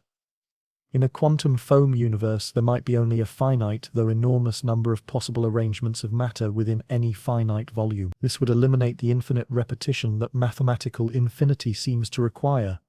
Quantum foam might also explain why the universe appears to have the specific physical laws we observe. In the discrete quantum realm, only certain configurations of spacetime geometry might be stable. The laws of physics we experience could emerge from the underlying digital structure of quantum spacetime, much like the apparent rules of a video game emerge from its underlying computer code. Recent developments in quantum information theory suggest that spacetime itself might emerge from more fundamental quantum information processes. In this view, the fabric of space and time is woven from quantum entanglement, the mysterious connections that link particles across arbitrary distances. If spacetime emerges from quantum information, then cosmic boundaries might be informational rather than geometric. The universe might be limited not by walls or edges in space, but by the finite capacity for quantum information storage and processing that creates the illusion of spacetime in the first place. These quantum perspectives transform the question, where does the universe end, into something more like, what is the computational capacity of reality? Or how much information can existence contain?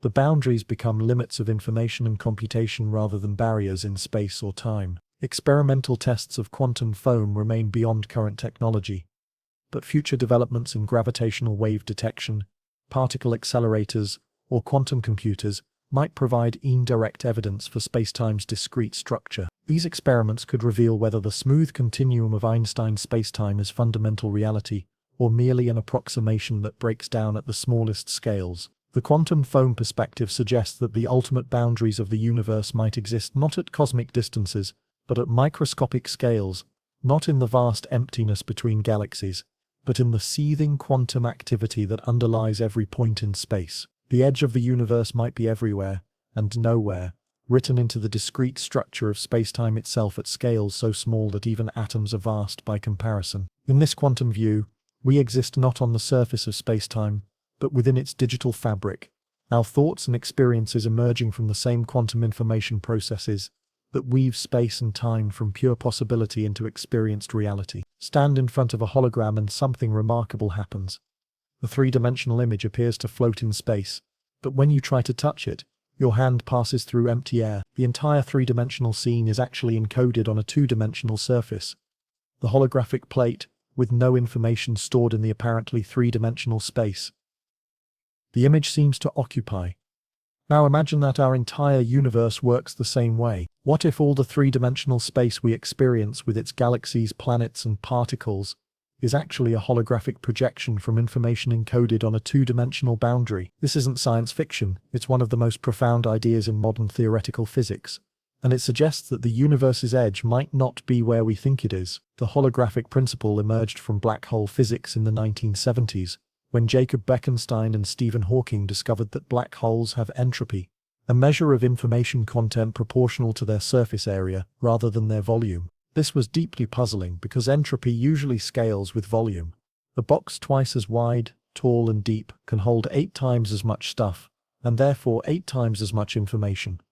But black holes seem to violate this rule. Bekenstein and Hawking found that a black hole's entropy depends only on the area of its event horizon, not the volume enclosed within. This suggested that all the information that falls into a black hole, every particle, every photon, every bit of data gets encoded somehow on the two-dimensional surface of the event horizon. Leonard Susskind, Gerard Hooft, and others realized that this principle might apply not just to black holes but to the entire universe. Perhaps all the information in our three-dimensional cosmos is actually stored on a two-dimensional boundary, like a cosmic hologram projected from the edge of space itself.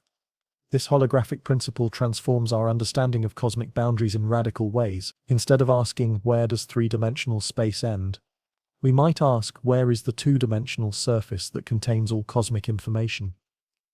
The real boundary of the universe might be a holographic screen that we can never reach, because we ourselves are part of the projection. The most concrete realization of holographic ideas comes from string theory, particularly the ADAS-CFT correspondence discovered by Juan Maldacena. This mathematical framework shows that certain gravitational theories in curved spacetime, ADAS, or anti-de Sitter space, are mathematically equivalent to quantum field theories living on the boundary of that space CFT, or conformal field theory. In simpler terms, Maldacena showed that everything happening in a curved three-dimensional space can be perfectly described by physics on the two-dimensional boundary of that space. The gravitating bulk and the boundary theory contain exactly the same information, just encoded differently. One is not more real than the other. They are two descriptions of the same underlying reality. While our universe doesn't have the specific geometry out of space, where this correspondence has been proven, many physicists believe that similar holographic principles apply to our cosmos. If so, then everything we experience, matter, energy, forces, and even consciousness itself, might be projections from information encoded on a distant cosmic boundary. This boundary would not be empty space at the edge of the universe, but rather a surface teeming with information. Every quantum fluctuation in our three-dimensional space would correspond to specific data stored on this two-dimensional holographic screen. The boundary would be more fundamental than the bulk, not an edge where space ends, but the computational substrate from which space emerges. The implications are staggering. If the holographic principle applies to our universe, then the question, what's beyond the edge, becomes meaningless. There is no beyond, because the apparent three-dimensional space is just a way of organizing information that actually lives on the boundary. Asking what's outside a holographic universe is like asking what's behind the image in a hologram. The question misunderstands the nature of the phenomenon. Holographic cosmology also provides new perspectives on the information paradox and cosmic horizons. In our current universe, cosmic expansion creates an event horizon, a boundary beyond which we can never receive information due to the finite speed of light and accelerating expansion. From a holographic perspective, this event horizon might be the actual boundary, where cosmic information is encoded.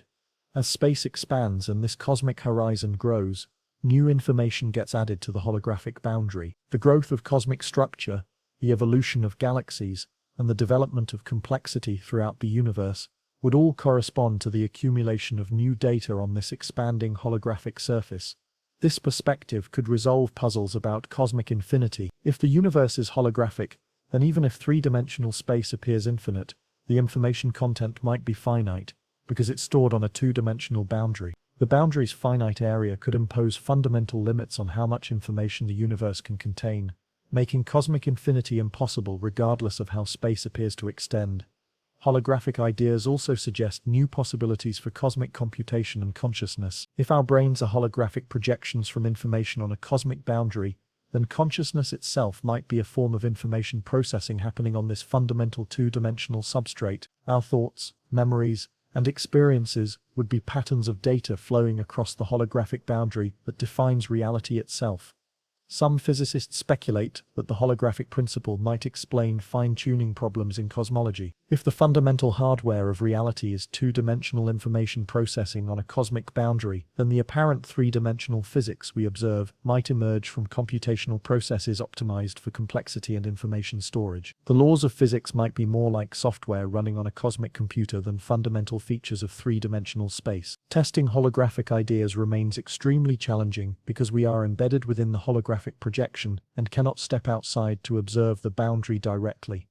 However, some effects might be detectable. If spacetime has holographic structure, then certain quantum correlation experiments might reveal non-local connections that reflect the underlying two-dimensional information encoding. Gravitational wave detectors might also provide clues. If gravity itself emerges from holographic information processing, then gravitational waves might carry subtle signatures of the underlying discrete information structure. Future precision measurements might detect these holographic fingerprints in cosmic phenomena. The holographic principle also connects to quantum error correction, a field originally developed for protecting quantum information in computers. Some researchers suggest that spacetime itself might be a kind of quantum error correcting code, automatically repairing information damage and maintaining consistency across the holographic boundary. If this is correct, then the stability of physical law and the persistence of matter and energy might reflect sophisticated error correction algorithms running on the cosmic holographic substrate. The universe would literally be computing itself into existence, using quantum error correction to maintain the illusion of stable three-dimensional reality.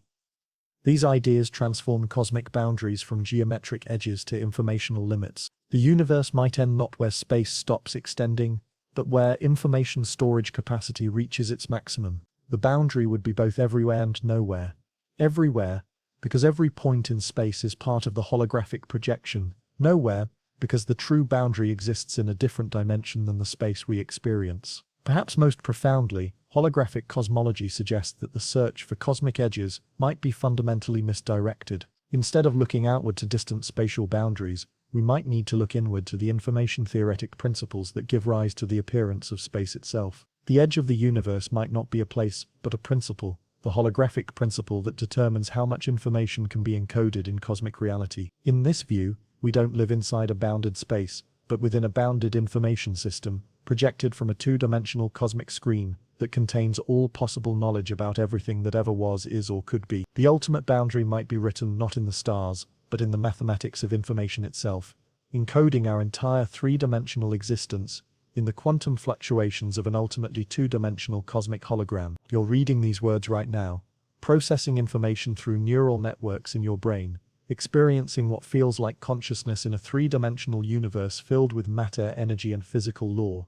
But what if none of it is ultimately real? What if you're actually a pattern of information running on some vast computer, and the universe's edges are simply the boundaries of the simulation that contains your entire existence? This isn't idle philosophical speculation. It's a possibility taken seriously by physicists, computer scientists, and philosophers who recognize that the question of simulated reality has profound implications for understanding cosmic boundaries. If we exist within a computational simulation, then the universe's edges would be fundamentally different from anything we might encounter in a natural cosmos. The simulation hypothesis gained prominence through philosopher Nick Bostrom's 2003 argument, which demonstrated that at least one of three propositions must be true. Either civilizations rarely survive to develop advanced computing, or advanced civilizations rarely run ancestor simulations, or we are almost certainly living in a computer simulation. The logic is elegant and disturbing. If civilizations can and do run realistic simulations of their past, then simulated beings would vastly outnumber real ones. But the simulation hypothesis isn't just philosophy, it connects to deep questions in physics about the nature of information computation and reality itself. If the universe is fundamentally computational, as suggested by digital physics and the iter from bit hypothesis proposed by John Wheeler, then the difference between simulated and non-simulated reality might be meaningless. Consider the computational requirements for simulating a universe like ours. A full quantum simulation would require tracking every particle's state, every field fluctuation, every gravitational interaction across cosmic space and time. The computational demands would be staggering, far beyond anything achievable with classical computers, and potentially beyond what's possible even with quantum computers. However, a perfect simulation might not be necessary. Video games create convincing illusions of three-dimensional worlds using clever tricks. Distant objects are rendered at lower resolution, invisible areas aren't computed at all, and complex physics only activates when players are watching. A cosmic simulation might employ similar optimization. In a simulated universe, the cosmic microwave background, the afterglow of the Big Bang, might be nothing more than a background texture, computed only when astronomers point their telescopes in specific directions. Distant galaxies might be simplified models that appear detailed only when examined closely. Even quantum mechanics might be an optimization technique, with particle properties remaining undefined, until measurement forces the simulation to compute specific values. This perspective radically transforms the meaning of cosmic boundaries. In a simulated universe, edges would be computational rather than physical. The boundary might be reached, not by traveling through space, but by encountering the limits of the simulation's memory or processing power. Imagine approaching the edge of a simulated cosmos. As you travel beyond the regions the program has expected anyone to explore, you might begin to notice glitches in physical law. Stars might repeat in suspicious patterns as the simulation runs out of unique galaxy templates. Physical constants might fluctuate as computational precision decreases near the boundary. Eventually, you might reach a region where the simulation simply hasn't been programmed. A cosmic edge marked not by walls or barriers, but by the absence of computed reality. Such boundaries would be unlike anything in natural physics. They would be arbitrary limits imposed by the designer's choices about simulation scope and computational resources. The universe might be spherical simply because spherical boundaries are computationally convenient, not because of any deep physical principle. Different types of simulations would create different kinds of boundaries. Say, historical simulation designed to recreate specific past events might have temporal boundaries, dates before which the simulation doesn't extend and after which it hasn't been programmed. A scientific simulation designed to test cosmological theories might have spatial boundaries marking the region of interest to the researchers. The most unsettling possibility is that we might be characters in an entertainment simulation, a cosmic video game played by beings in a higher reality. In this scenario, the universe's boundaries would be determined by game design principles rather than physical laws. The edge of the cosmos might be whatever the game designers decided was far enough for players to explore. Detecting simulation boundaries would present unique challenges. The simulation's designers might go to great lengths to hide evidence of computational origins, creating elaborate illusions of infinite space and seamless physics.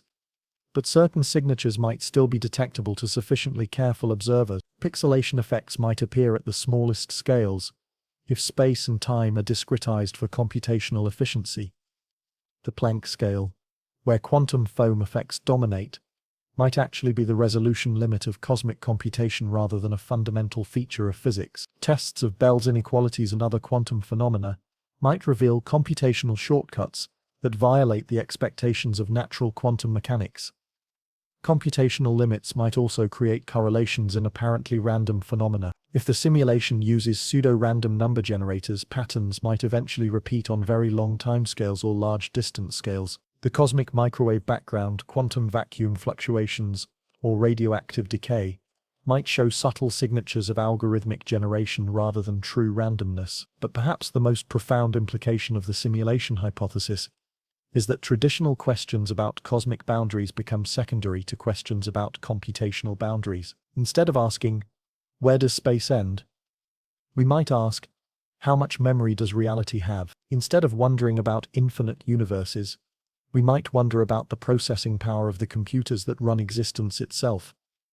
The simulation hypothesis also suggests that multiple universes could exist as parallel simulations running on the same cosmic computer. These parallel realities might occasionally interact through computational glitches or deliberate programming choices, creating apparent violations of physical law that we interpret as supernatural phenomena or unexplained mysteries. Some physicists have proposed tests for simulation reality. Rich Terrell suggests looking for evidence of computational optimization in nature, signs that reality is computed only when observed, similar to how video games render only what players can see. Other researchers propose searching for the smallest possible units of space and time, which might reveal the resolution limits of cosmic computation. The ethical implications are staggering. If we are simulated beings, do we have moral worth equal to non-simulated entities? Do our simulated experiences of joy, suffering, love, and discovery matter as much as real experiences? Should beings running ancestor simulations have obligations to their simulated subjects? These questions extend to cosmic destiny. If we exist in a simulation, our ultimate fate depends not on physical law, but on the decisions of our programmers. The universe might end not through heat, death, or Big Rip, but when someone turns off the computer. The cosmic boundary might be temporal rather than spatial. The moment when the simulation terminates, yet there might be hope for simulated beings. If consciousness is a pattern of information processing rather than something tied to specific physical substrates, then simulated consciousness might be just as real and valuable as biological consciousness. Our thoughts, relationships, and discoveries might matter just as much whether they're implemented in neurons or silicon. The simulation hypothesis ultimately transforms the search for cosmic boundaries into a search for computational limits. The edge of the universe might not be a place but a processing constraint. The maximum complexity that can be computed within the resources available to reality's programmers. In this view, expanding our understanding of cosmic boundaries requires not better telescopes, but better understanding of computation itself. The ultimate edge might be written not in the stars but in the algorithms that generate the appearance of stars, galaxies, and the observers who wonder about their own existence within the vast, possibly simulated cosmic code. Stand outside on a clear night and look up. The darkness between the stars isn't empty. It's full of questions that have haunted humanity since we first learned to wonder, where does it all end? What lies beyond the furthest star, the most distant galaxy, the edge of everything we can see? For most of human history, we believed the universe had clear boundaries. The ancient Greeks imagined crystalline spheres carrying the planets around Earth. Medieval scholars spoke of the firmament, a solid dome separating the heavens from whatever lay beyond. Even as recently as the early 1900s, astronomers thought our Milky Way galaxy was the entire universe, surrounded by endless void. But the universe, as we've learned, refuses to fit into our comfortable boxes of understanding. When Edwin Hubble peered through his telescope at Mount Wilson Observatory in 1929, he discovered something that shattered our cosmic perspective forever. Those fuzzy patches of light astronomers had called spiral nebulae weren't clouds of gas within our galaxy. They were entire galaxies, each containing billions of stars, racing away from us at tremendous speeds. The universe wasn't static and bounded. It was expanding, growing larger every second, carrying galaxies apart, like raisins in rising bread dough. This discovery launched us into a conceptual wilderness, where our everyday language begins to fail.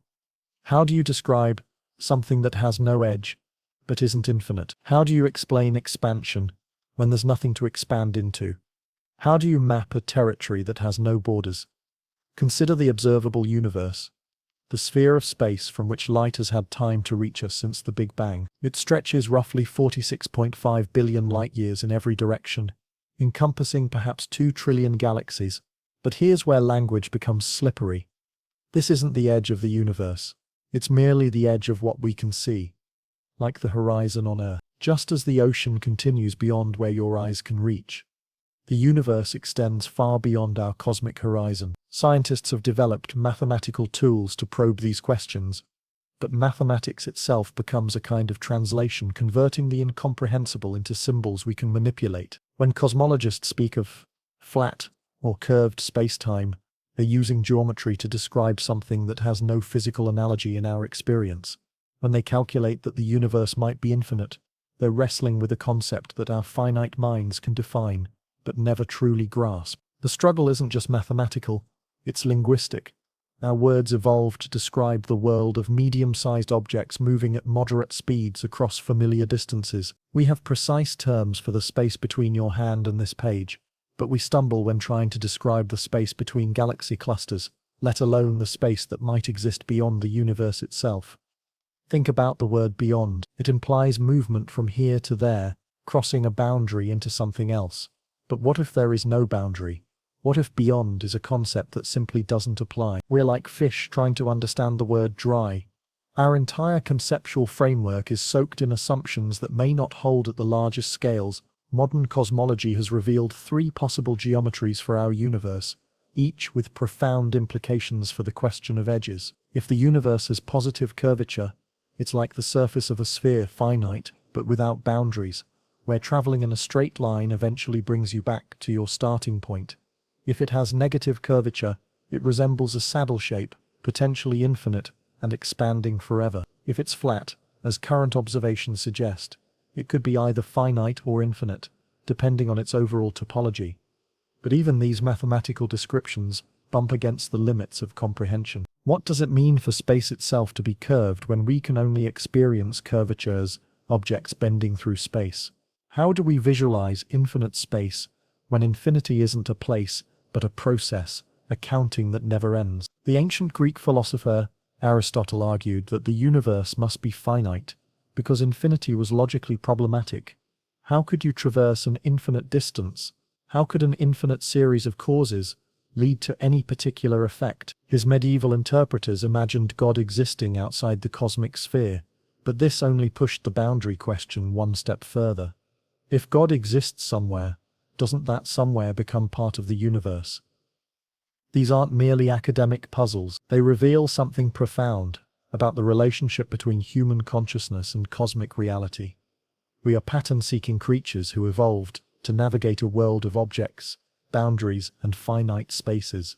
Our brains construct models of reality based on edges, surfaces, and containers. When we encounter something that transcends these categories, we don't simply lack the right words. We lack the right kind of thinking. Yet this limitation is also an invitation. The edge of our understanding isn't a wall, but a horizon, always receding as we approach. Each new discovery, from Hubble's expanding universe to the cosmic microwave background radiation to dark energy, doesn't solve the mystery of cosmic boundaries, but deepens it, revealing new layers of complexity we hadn't known existed. Perhaps the question, where does the universe end, is like asking what color is Wednesday or how much does love weigh? A category error that assumes the universe is the kind of thing that has edges. Or perhaps it's the deepest question we can ask, pointing toward aspects of reality that exist beyond the reach of both language and mathematics. Standing again under that star-filled sky, we find ourselves at the edge of understanding, peering into a darkness that isn't empty but full of space, full of time, full of possibilities that our minds can barely begin to grasp. The universe may have no edge, but our wonder does, and it's at that edge where the real journey begins. Imagine you could step outside the laws of physics for a moment. Forget about the speed of light. Ignore the expansion of space. Set aside the fact that a straight line through curved space-time isn't actually straight. Imagine instead that you could simply go. Pick a direction, any direction. Point yourself toward it, and travel in a perfect straight line forever. What would you find? For the first few billion miles, your journey would be achingly familiar. You'd pass the outer planets of our solar system, Jupiter's swirling storms, Saturn's icy rings, Uranus rolling on its side like a wounded giant. Beyond Neptune, you'd enter the Kuiper Belt, a realm of frozen objects and dwarf planets, including Pluto, that once proud ninth planet, now relegated to a cosmic footnote. But this is just the beginning.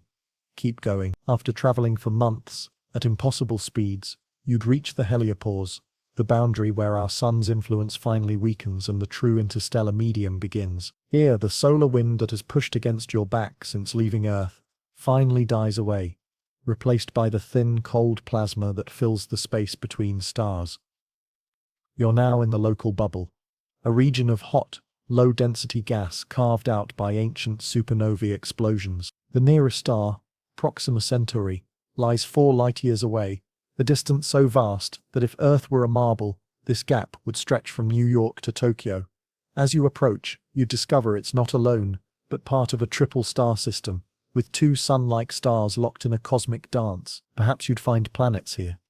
We know of at least one, Proxima b, potentially harboring the closest alien life to Earth. But you're not stopping. Keep going. Your path would carry you through the Orion arm of the Milky Way, past red giants in their death throes and stellar nurseries where new stars are being born. You'd witness the spectacular violence of supernovae explosions so bright they briefly outshine entire galaxies, and float through the ghostly remnants of dead stars, white dwarfs, no larger than Earth, but containing the mass of our Sun, neutron stars where a teaspoon of matter weighs as much as Mount Everest, and perhaps even black holes. Those gravitational monsters from which not even light can escape. After tens of thousands of years of travel, you'd reach the galaxy's edge, where the density of stars drops dramatically, and the spiral arms give way to the halo, a roughly spherical region containing the oldest stars in the Milky Way. These ancient suns formed when the universe was young, their light carrying the chemical signatures of a cosmos that had not yet learned to make heavy elements in abundance. Now you're entering intergalactic space, the vast emptiness between galaxies. But empty is misleading. This apparent void teems with dark matter, mysterious particles that don't interact with light, but whose gravitational influence shapes the large-scale structure of the universe. You'd be traveling through invisible scaffolding, cosmic architecture made of matter we can detect only by its effects. Your first major landmark would be the Andromeda Galaxy, our nearest large galactic neighbor, approaching at 11 kilometers per second for a collision with the Milky Way, billions of years in the future. Andromeda is larger than our home galaxy, containing perhaps 1 trillion stars. If you detoured through its spiral arms, you might find worlds orbiting alien suns, perhaps even civilizations that have already pondered the same question that launched your journey: what lies beyond? But your path is straight, so you continue. The galaxies become more numerous as you enter the Virgo cluster, a gravitationally bound collection of over 1,300 galaxies stretching across 1,110 million light-years. Here you'd encounter elliptical galaxies, smooth, featureless collections of ancient stars, and peculiar galaxies torn into strange shapes by gravitational interactions. At the cluster's heart lies M87, the supermassive elliptical galaxy containing the first black hole ever photographed, its event horizon silhouetted against the glowing accretion disk like a cosmic eye staring back at the universe. Continuing outward, you discover that galaxies aren't randomly scattered through space, but organized into an intricate cosmic web. Your journey would carry you along filaments of dark matter and ordinary matter, vast superhighways of galaxies stretching across hundreds of millions of light-years. Between these filaments lie cosmic voids, regions where few galaxies exist. Space is so empty that if Earth were located in one, we might not have discovered other galaxies until the 1960s. As you travel further, patterns emerge on ever larger scales. The cosmic web itself seems to have structure, with superclusters of galaxy clusters connected by dark matter filaments. You're seeing the largest organized structures in the universe, shaped by gravitational forces acting across cosmic time. But eventually, even these vast structures begin to fade. You've been traveling for hundreds of millions of years now, covering distances so large that the expansion of space itself becomes noticeable. Galaxies ahead of you appear redshifted, their light stretched to longer wavelengths by the expansion of spacetime. The cosmic microwave background radiation, the afterglow of the Big Bang, grows stronger in the direction you're traveling, and weaker behind you. A subtle reminder that you're moving through an expanding universe. And then, remarkably, the galaxies begin to thin out, not because you've reached an edge, but because you've traveled so far that you're approaching the observable horizon, the distance light could have traveled since the Big Bang. The galaxies you're seeing now are young, primitive, different from the mature spiral and elliptical galaxies you left behind. These are the universe's first generation of stars and galaxies, formed when the cosmos was still learning how to make complex structures. Further still, and even these early galaxies disappear. You've reached the surface of last scattering, the moment when the universe first became transparent to light. About 380,000 years after the Big Bang. Beyond this point, the universe was opaque, filled with a hot plasma that absorbed and scattered photons. You're now traveling through a realm no telescope has ever seen, approaching the edge of the observable universe. But your journey isn't over. If the universe is infinite, as many cosmologists suspect, then even beyond the observable horizon, space continues. More galaxies, more stars, more worlds, perhaps even exact copies of our own galaxy, our own solar system, our own Earth. In an infinite universe, every possible arrangement of matter occurs not just once, but infinitely many times. Or perhaps you'd encounter something entirely unexpected. Maybe the laws of physics change beyond our cosmic horizon. Maybe space itself has different properties. Maybe you'd discover that our observable universe is just one bubble in a vast multiverse, each region with its own physical constants and evolutionary history. The truth is, we don't know what you'd find if you kept going. That uncertainty isn't a failure of science, but its greatest gift, the assurance that no matter how far we travel, how much we discover, how deeply we understand, there will always be another horizon beckoning us forward into the unknown. There comes a moment in every deep conversation about the universe when the scientific explanations begin to feel hollow. Not incorrect. Science has revealed magnificent truths about cosmic structure, the Big Bang, the expansion of space, the dance of matter and energy across billions of years. But eventually, someone asks the question that no telescope can answer, no equation can solve, no computer simulation can model. Why is there something rather than nothing? This isn't a scientific question disguised as philosophy. It's the question that lives at the absolute boundary of human inquiry, where our most sophisticated knowledge meets the fundamental mystery of existence itself. It's where cosmology becomes theology, where physics touches metaphysics, where the finite minds we carry bump against the possibility of the infinite. Consider what we know about the universe's beginning. The Big Bang theory describes how space and time expanded from an initial state of incredible density and temperature approximately 13.8 billion years ago. But the theory says nothing about why this expansion began, what caused the initial conditions, or why those conditions were precisely right for stars, galaxies, and eventually life to emerge. The mathematics work backward to a singularity, a point where our equations break down, and physics as we understand it ceases to apply. Some cosmologists propose that our universe emerged from a quantum vacuum, where pairs of virtual particles constantly pop into existence and annihilate each other. Perhaps, they suggest, our entire cosmos is simply a quantum fluctuation that grew large enough to become self-sustaining. But this explanation only pushes the mystery back one level. Why do quantum fields exist? Why do they follow the mathematical laws they do? Why is there a quantum vacuum rather than absolute nothingness? Others invoke eternal inflation, the idea that our observable universe is just one bubble in an eternally expanding multiverse, where new universes constantly branch off from regions of inflating spacetime. In this scenario, universes with different physical constants and laws are constantly being born.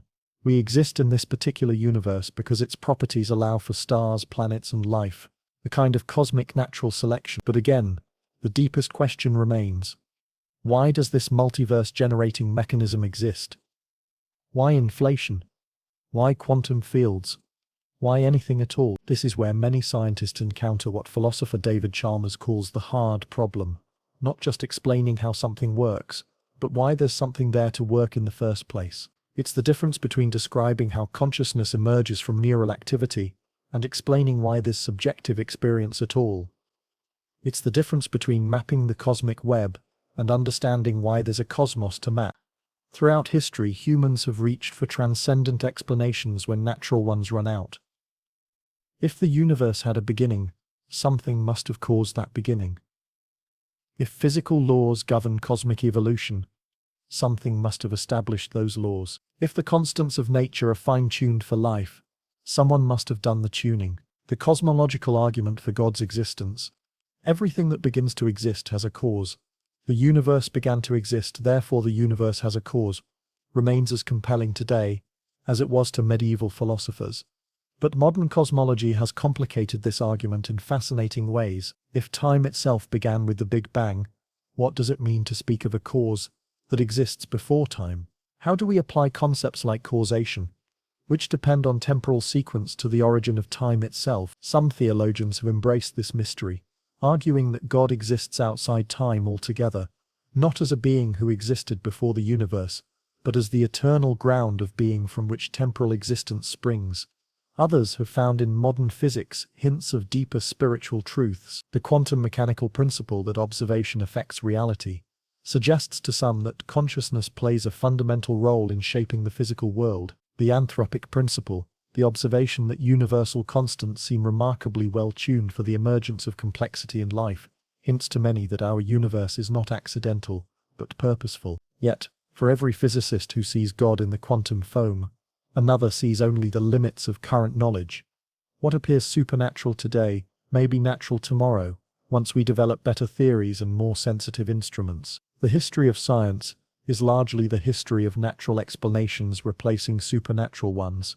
Lightning explained by electricity rather than divine anger, disease by germs rather than demonic possession, the complexity of life by evolution rather than special creation. But the question of existence itself seems different, more fundamental than any particular phenomenon within the universe. Even if we develop a complete theory of quantum gravity that explains how universes emerge from prior states, even if we map the entire multiverse and understand every physical law that governs it, we'll still face the mystery of why those laws exist rather than different ones, or none at all. This is where infinity enters the conversation, not as a mathematical concept, but as a philosophical necessity. If we ask what caused the Big Bang, and then what caused that cause, and what caused the cause of that cause, we face either an infinite regress of explanations, or a first cause that itself requires no explanation. Either the chain of why questions goes on forever, or it terminates in something that simply is, necessary, uncaused, eternal. Mathematically, we're comfortable with infinity. We can define it, manipulate it, in equations, use it to solve problems, but existentially, infinity is terrifying and wonderful in equal measure. An infinite universe means that every possible event occurs, not just once, but infinitely many times. Somewhere in the vastness, there are infinite copies of you reading these words, infinite variations where you made different choices, infinite worlds where history unfolded differently. An infinite God means something even more profound, a being for whom the entire physical universe, vast as it is, represents only an infinitesimal fraction of their reality. From this perspective, our cosmic journey from Earth to the edge of the observable universe covers no more distance, relatively speaking, than an ant crawling across a grain of sand. But perhaps we're thinking about this backwards. Instead of asking why there's something rather than nothing, maybe we should ask why we expect nothing to be the default state. Nothing, after all, is not a thing, but the absence of things. It has no properties, no potential, no capacity to become something. From this perspective, existence isn't mysterious. It's inevitable. Given infinite time and infinite possibility, how could something not exist? This shifts the mystery from existence itself to the particular form existence has taken in our corner of reality. Why this universe with these laws rather than a different one? Why consciousness? Why beauty, love, meaning, qualities that seem to transcend their material substrates and point toward something beyond the purely physical? Perhaps the deepest answer is that these questions reveal the limits not of knowledge, but of questioning itself. There may be aspects of reality that can't be captured in the subject-predicate structure of human language, truths that can't be reduced to answers. The mystics of every tradition have suggested that ultimate reality is ineffable, not because it's hidden or complex, but because it transcends the categories of thought and language entirely. Standing at this edge, the place where science meets philosophy, where knowledge meets mystery, where human understanding encounters the infinite, we find ourselves in a unique position. We are the universe becoming conscious of itself, matter organized in such a way that it can contemplate its own existence, and ask why there's anything to contemplate at all. In that asking, perhaps, lies our answer. Not a solution to the mystery, but a recognition that we ourselves are the mystery, finite beings capable of grasping infinity, temporary arrangements of atoms capable of pondering eternity, small creatures in a vast cosmos capable of holding that vastness in their minds and hearts, and finding it beautiful. You are sitting somewhere as you read these words, in a chair perhaps, or lying in bed, or walking while listening. You occupy a specific location in space and time, a unique coordinate in the vast cosmic system we've been exploring. But here's what's remarkable. That location, precise as it is, exists nowhere and everywhere at once.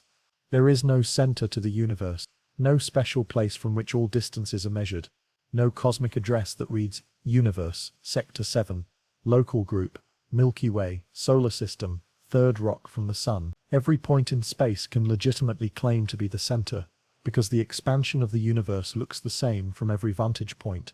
Galaxies rush away from you in all directions, with speeds proportional to their distance, regardless of where you are. This means something profound. You are always at the center of your observable universe. The cosmic microwave background radiation forms a perfect sphere around you. The most distant galaxies lie exactly the same distance away in every direction you look. You carry your own personal cosmic horizon with you, wherever you go, like a bubble of knowability in an ocean of mystery.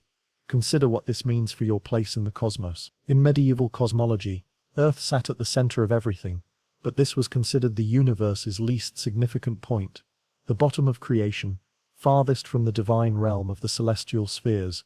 When Copernicus moved us from the center, it felt like a demotion. When Hubble showed us we're in an ordinary galaxy among billions, it seemed like another step toward cosmic irrelevance.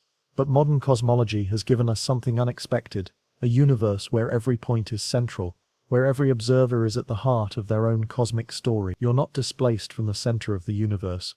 You are the center, just as every other conscious being is the center of theirs. The universe has as many centers as it has observers, as many perspectives as it has points of view. This isn't just a quirk of cosmic geometry. It reflects something deeper about the relationship between consciousness and cosmos. The universe you experience, the one bounded by your cosmic horizon, filled with the galaxies whose light has had time to reach you, structured by the physical laws as they appear from your reference frame, is literally unique. No other observer, anywhere in the cosmos, experiences exactly the same universe you do. Think about the light reaching your eyes right now. Photons that left the sun 8 minutes ago, carrying energy from nuclear fusion in its core, starlight that began its journey decades or centuries ago, from stellar surfaces you'll never visit. The cosmic microwave background radiation that has been traveling toward you for nearly 14 billion years, carrying the afterglow of the universe's birth. All of this light converges on one point, where you are, right now. In a very real sense, the observable universe is the universe observing itself through you. Every human who has ever lived has been a unique perspective through which the cosmos has come to know itself. When ancient astronomers first mapped the constellations, they were the universe learning its own patterns. When Galileo pointed his telescope at Jupiter's moons, he was cosmic matter discovering cosmic motion. When Hubble realized the universe was expanding, he was the expansion becoming conscious of itself. You are not separate from the universe you study. You are not an outside observer looking in. You are the universe having an experience of itself from the inside. The calcium in your bones was forged in dying stars. The iron in your blood was created in supernova explosions. The carbon in your DNA was born in stellar furnaces. You are not just in the universe, you are the universe, temporarily organized in a pattern complex enough to contemplate its own existence. This realization transforms the question of cosmic boundaries. If the universe has no edge, if it extends infinitely in all directions, then it has no outside and therefore no outside perspective from which to view it. The only way the universe can observe itself is from within, through the conscious beings it creates. We are not accidental byproducts of cosmic evolution. We are how the universe comes to understand itself. But this understanding comes with a price. To be conscious in an impossibly infinite universe is to grapple with scales that dwarf human comprehension. The numbers become meaningless. Billions of galaxies, trillions of stars, distances measured in units that light the fastest thing we know, takes billions of years to traverse. How do you maintain a sense of significance when you're a collection of atoms on a rock orbiting an ordinary star in an unremarkable galaxy, among countless others? Here's where the edgeless universe becomes a gift rather than a burden. In a finite universe with clear boundaries, you could meaningfully describe yourself as small, a tiny fraction of the whole. But in an infinite universe, the concept of size becomes meaningless. You're not a small part of something large, you're a unique configuration that has never existed before and will never exist again. In mathematical terms, any finite number, including the space you occupy, the time you exist, the thoughts you think, has the same relationship to infinity. You are no more or less significant than a galaxy, a star cluster, or the observable universe itself. This isn't mathematical sleight of hand. It points toward a genuine truth about meaning in a cosmos, without edges. Significance doesn't come from size, but from complexity, from consciousness, from the capacity to experience beauty, to ask questions, to love. A human brain with its 100 billion neurons forming trillions of connections is more complex than most galaxies. A human heart, capable of empathy, spans emotional distances that dwarf the space between stars. The edgeless universe also means that your story is never finished. In a finite cosmos, there might come a moment when everything possible has happened, when all stories have been told, when the final state of maximum entropy has been reached. But in an infinite universe, there's always more possibilities, more stories, more ways for matter and energy to organize themselves into patterns we haven't imagined. Even death, the apparent boundary of personal existence, takes on different meaning in this context. The atoms that compose your body will outlive you by billions of years, eventually becoming part of new stars, new planets, perhaps new forms of life. The thoughts you think, the love you give, the patterns you create, ripple outward through the social networks that connect conscious beings. In an infinite universe, these ripples never truly fade. Standing at the edge of our cosmic understanding, we find that the edge is not a wall, but a mirror. The universe's mystery reflects our own. Just as we can't step outside the cosmos to see it whole, we can't step outside consciousness to understand it completely. Just as the universe may be infinite in extent, the depths of inner experience may be infinite in complexity.